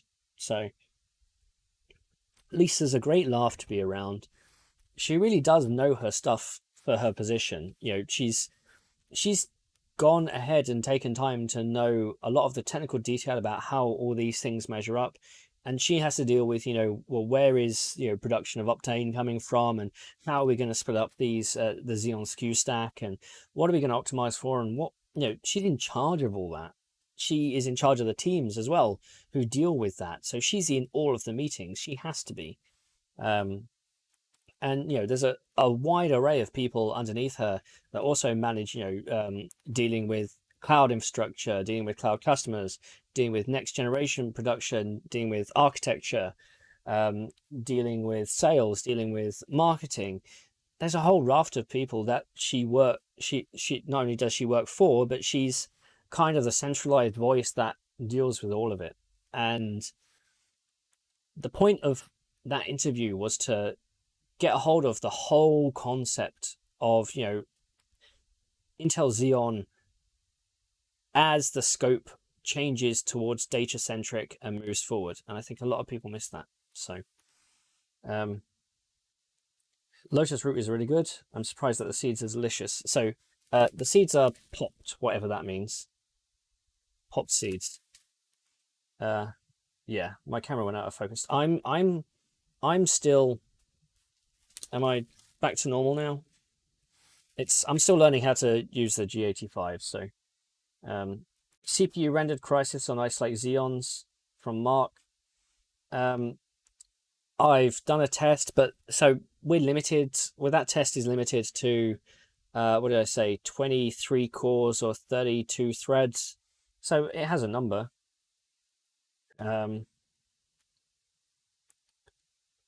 Fluorite says, I can't understand the terms you use in your videos half the time.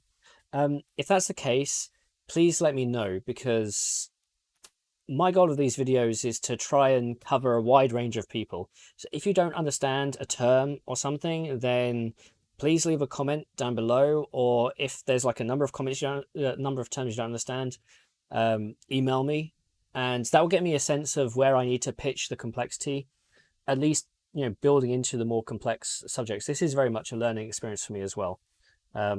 So please reach out if there are things that you don't understand, because I really do want to help explain them. Jim asks, do you know why Intel CPUs have some connection points at the top of the substrate? I suspect that's for post-package testing. I think I know what he's on about. So take this. This is a Cascade Lake Xeon W. These are quite rare. I'm not sure if the camera will focus in that much. So you see how there are some pads around the outside there. I think there's about 14 pads there and 14 pads here and some around there. Every Intel CPU has them. As I come back into focus. Come on, camera. Play ball. Does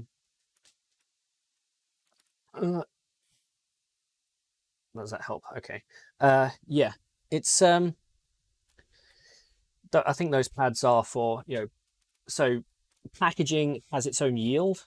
So if you put a silicon die on a substrate, your yield to that might be 99%, which means that 1 out of every 100 has to be either re-separated or binned because it doesn't work. So that's just to check packaging works. Ian manages an impressive segue between eating a snack and getting into detailed tech stuff. Yes, snacks. Snacks are good. MMA Crossfire says, hi Ian, are you an MMA fan? No. No. I mean, I know who Ronda Rousey is. I know who that McGregor guy is. And the guy that beat him, was it Comedy of? But, yeah. JG asks, sorry, talking while I'm eating again. JG asks, do you think Intel will be able to challenge AMD in the HEDT market space the next 1 to 3 years? No. No, I really don't. No, Ian, any chance with an interview with the Raspberry Pi people? I haven't really done that much research into Raspberry Pi because it's such a low-cost market. So, yeah. You didn't do much wrong if the autofocus is potato. I could put this. So the thing is, if I went with a fixed focus camera, obviously I couldn't put stuff close to the camera for people to see. Maybe I need to set up a second camera that's actually got close in focus and switch between them. DNA Reader asks, how much is APU size constrained by package socket pinout? How much could it be gained if the APUs had HBM in the memory controller on die and avoid routing signals out? So, I mean, current APUs, they're designed to be dual channel. If they wanted more channels, they'd have to have more pins. We see that as we move in, quad channel and hexa channel and oct channel, just need tons and tons of pins. You still need, DDR, memory out to DDR. Even if you had, so take Intel Xeon Phi had 16 gigabytes of MC DRAM, which kind of acted like a caching layer for main memory. It depends on what memory mode you used. But it means that MC DRAM would be filled before you went out to main memory. So even if you had an APU with HBM on board, I suspect you'd still want an extra DDR layer beyond. I mean, so we've seen some APUs like the Subor Z Plus. There was another one, wasn't there? No, that was Fireflight. Um, I think there was another one that used GDDR for both its APU and its. I mean, the consoles do that anyway, but yeah, if you use the GDDR for both the CPU bit and the APU bit, then maybe that's a bit different. So, uh,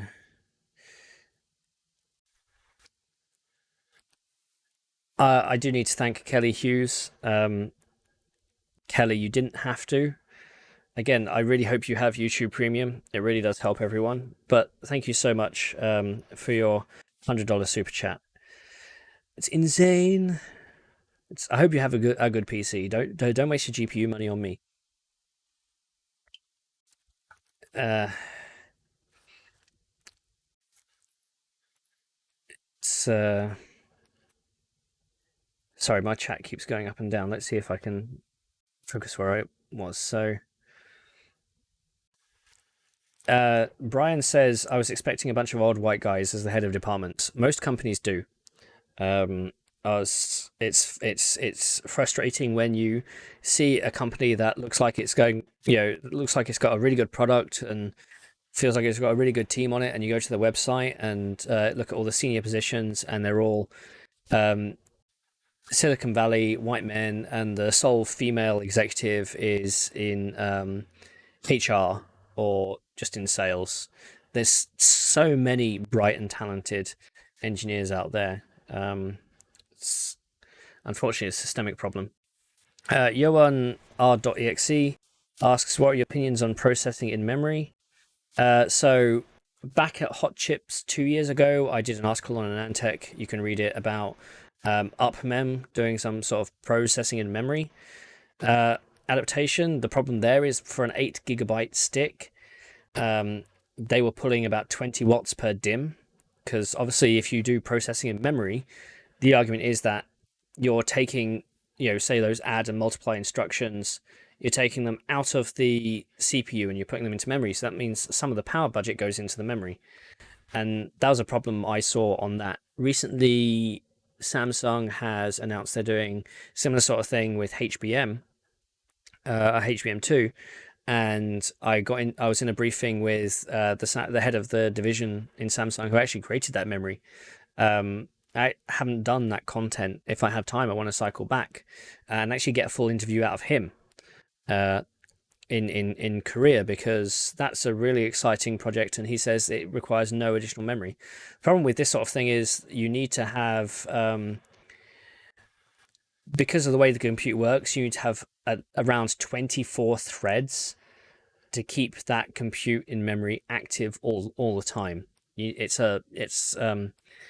have to have different threads coming in with their context in order to get the best out of it. And it does save some bandwidth, does save some power, but you also need to write for it, and that's kind of tricky. So,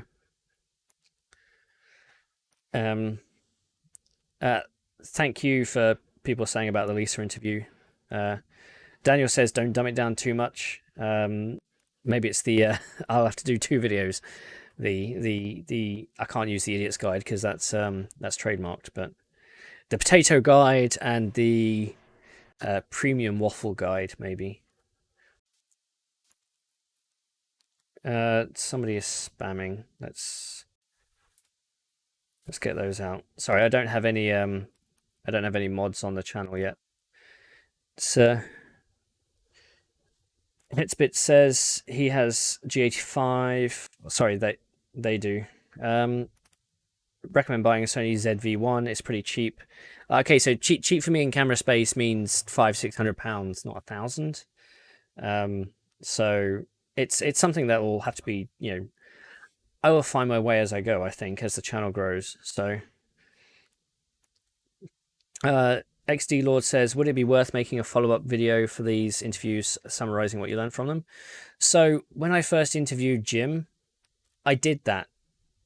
You could probably find the video. It's not connected to TechTechPotato, but I kind of went through what I thought about the Jim interview, because the transcription didn't take. I only did a written version of that. The transcription didn't capture, I think, some of Jim's idiosyncrasies coming through. So I did do that, and there is scope going forward. So Massiege, sorry, I'm probably butchering your name. Have you heard about the Beagle 5 board? Yes, I haven't really looked into it. Kofasa says, are you planning to review the new APUs and the new CPUs?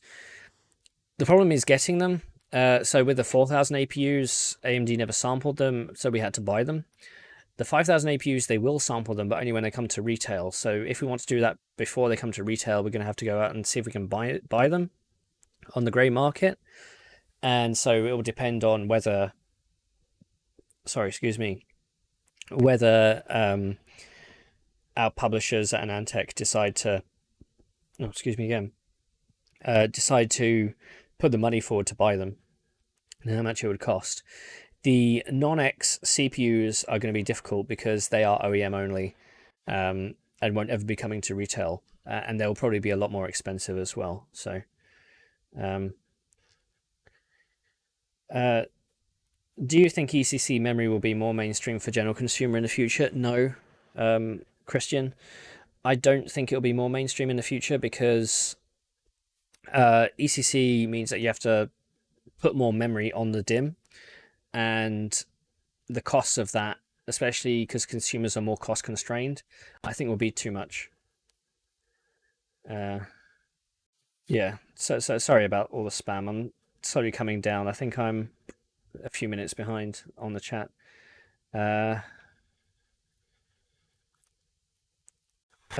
Thank you for the Aussie 5, Daniel. In a world with 5950X, do you see the Big Little design? I said earlier I don't like it being called Big Little, but I'll leave you off because it's a super chat. Intel is working on for 12th gen have any benefit in desktop computing or just laptop? I'm of the opinion it's not going to do much for desktop, only for laptop. So I said in the Moore's Law is Dead podcast that'll come out. I think I'm going to have to review Alder Lake in the context of it being simply an 8-core chip versus an 8+8. Because I think my review of it being an 8-core chip might be more favorable than 8+8. So, Nori SS, thank you for the $10. I hope one day you and DeBauer collaborate together. You two are my favorite nerds. I don't think that'll ever happen. Roman and I have had a couple of spats recently, so I'm not a big fan of some of the way he does his stuff because I find it a little disingenuous. And he doesn't like me pointing it out. And then at one point, I think he called me hypocritical because I published my 11700K review from the retail chip. So I called him out because he published a review 5 minutes early before the embargo. And the reason why certain websites publish 5 minutes early is because whether you're under NDA or not, is you want to be first in the search results. Basically, it's an SEO gaming tactic. He said that for his chip he wasn't under NDA, but he still decided to post 5 minutes early. At no point in his review did he say the chip that he wasn't under the NDA for the chip. The chip wasn't supplied by the vendor. Everything in that review led people to believe that it was a provided sample. Whereas with my review, I published 3 weeks early. I gave the vendor right to reply. I made it very clear what it was, what I was testing, how I was testing. I did follow-ups. I did everything by the book. And, okay, you could say it was for SEO gain, but we'd gone out and done a retail chip that we weren't under NDA for. And he was simply trying to post it early to game the SEO to be first in the search results. So he didn't like that, and he turned around and said, "Well, what if I have a chip that's not, that's under NDA, and I just say, oh, I just bought it at retail. Nobody will be able to prove it." I don't know. If that's the way Roman thinks, and that's the way Roman thinks, he's free to think that. But yeah. Robbie Rutt says, "Do you like Stroop waffles?" I went to Belgium 8 years ago. I had a lot of waffles. Maxi Waxy, hi. Hope I make your day. Het says the ZV1 costs £659. Yeah, so my G85. So the point of getting this camera is that also my wife and I can use it when we go on vacation as well. ZV1 is more just a specific blogging camera, and I paid £600 for the G85, brand new, with the 12 to 60 lens that it comes with, and I think I've spent a bit more on accessories for video capture and stuff. So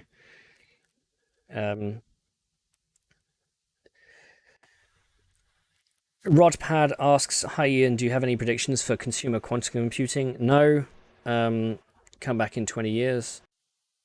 Gaston, thanks for the congrats. How long will it take for RISC-V to turn up in a competitive standard desktop?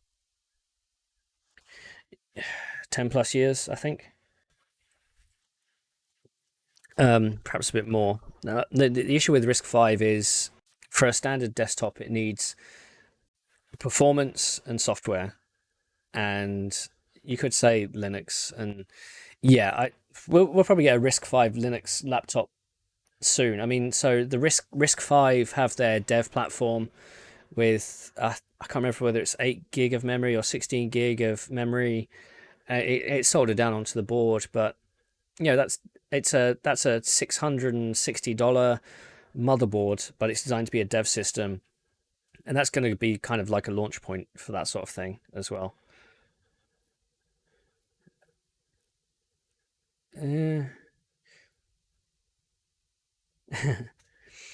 Truthman is here. Hi, Truth, and yes, YouTube drama.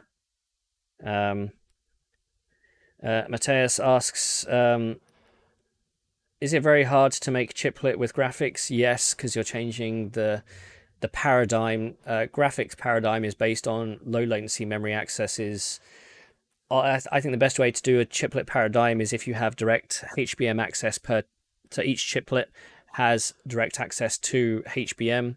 That way it's all regular. The problem then is syncing enough threads and enough warps across all the chiplets, and that becomes more difficult, especially if you're dealing with, say, 10,000 CUDA cores. So Steel Skin asks, since Big Little is an ARM trademark, what would be the proper shorthand we should use for these heterogeneous architectures? So Intel is using hybrid, Intel with hybrid technology.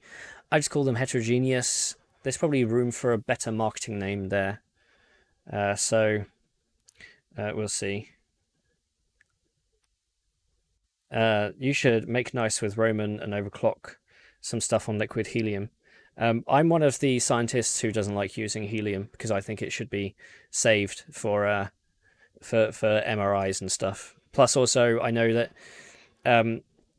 so when you're doing sub-zero cooling, for those who don't know, you take a massive, multi-kilogram copper pot and you put it on the CPU and you pour liquid nitrogen in. And the reason why you have such a large mass of copper or copper aluminium is it allows you to control the temperatures when they're that low. Because of the thermals, you don't want the temperatures spiking up and down. You want them as constant as you can. So a lot of these liquid nitrogen projects go into how well can you balance the temperature. But the bigger pot you have, the more liquid nitrogen it takes to actually get down to temperature for overclocking. That being said, if you take a pint of milk, pint of milk in the UK is about 50p, so we're talking 568 mils in metric. A pint of liquid nitrogen, on average, costs about double the price of milk.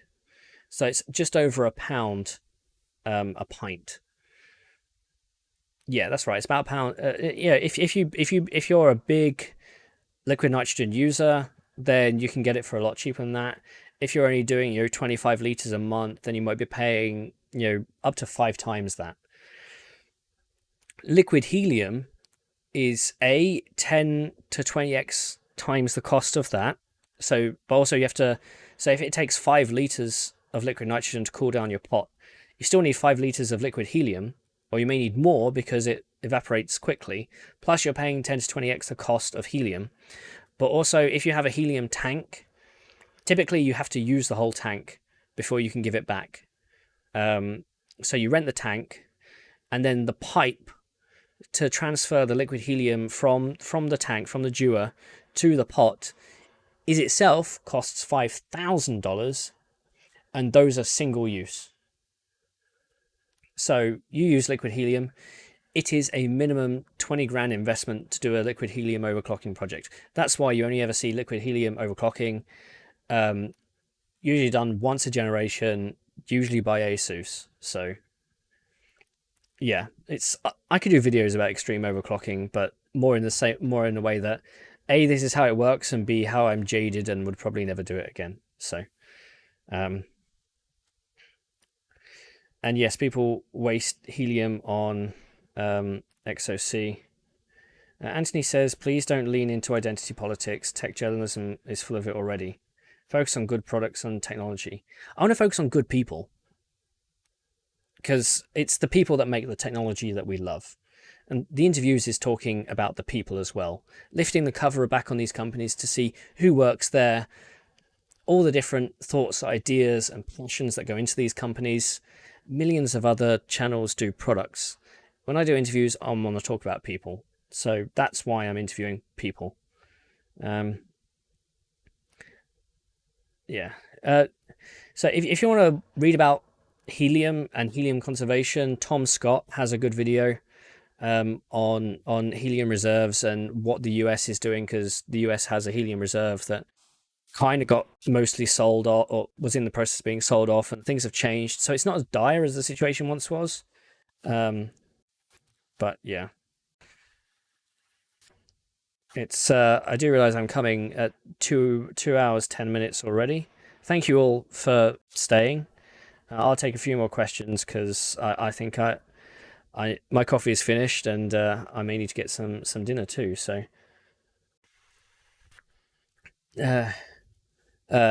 Alberto asks, is Kyle Bennett still at Intel?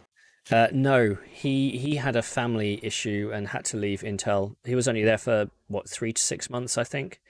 I'm not sure what he's doing now, but yeah, he couldn't stay there for long. He had other things to worry about. Just do something cool with Roman.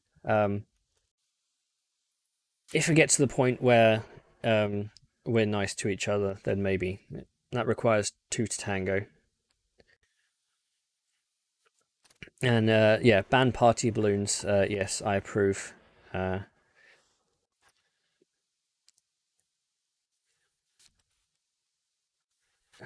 What's your opinion on the state of benchmarks? I may have to do that in a separate video.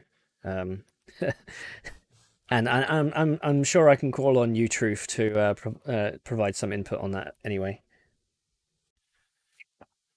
The graphics chiplet question was more to do with APUs than pure graphics cards. I can imagine a future with an APU and a CPU chiplet and graphics ones. So if you're just talking about one GPU chiplet on a multi-chip, so say you took a AMD EPYC design and you replaced two of those chiplets with an APU, with just one single APU, yeah, then that's fine. That wouldn't be much different from how modern monolithic APUs do today. You still have to manage the data across the Infinity Fabric, or maybe you can individualize that out and have that with its own separate HBM, kind of like KBG. That might be very much possible. So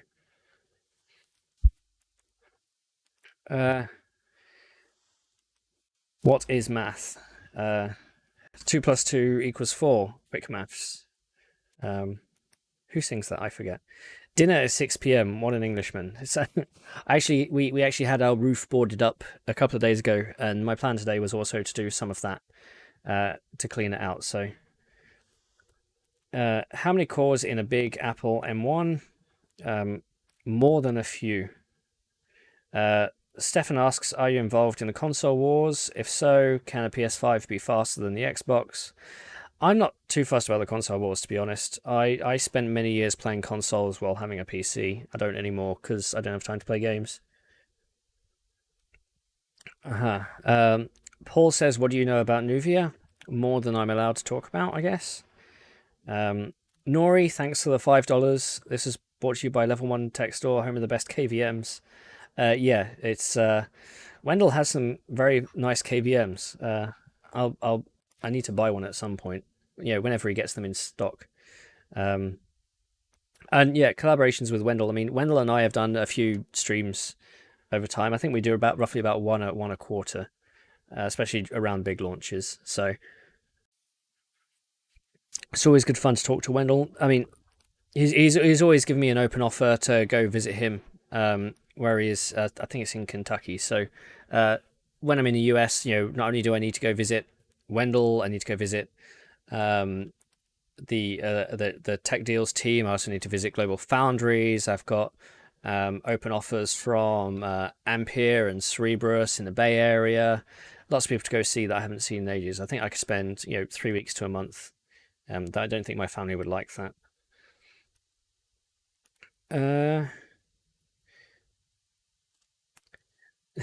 I'll ask your wife to bring you a cocktail to carry on. It's I'm on a coffee. I can't go straight from coffee to cocktails. Uh, I might have to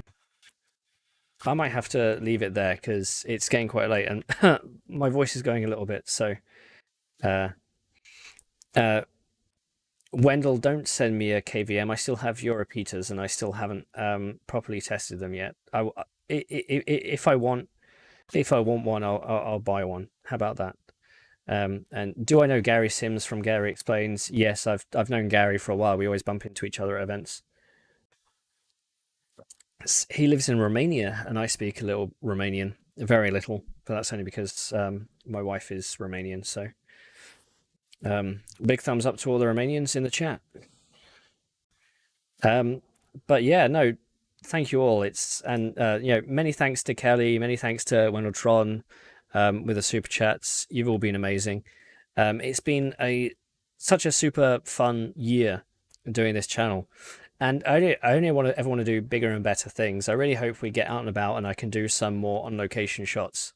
Maybe it's time to hire a videographer for that sort of thing. And do if we can go out and about. I think there's more concept also to do more collaborations with other YouTubers. I think as well. So if you have any ideas, please let me know. Comments, email. I'm always open to chat, and you'll find me on Twitter @IanCutress. And thank you all for coming. Thank you all listening. Thank you all for being here for my 1 year anniversary. Let's go for another year. Let's see if we can go bigger and beyond next year. Thank you so much.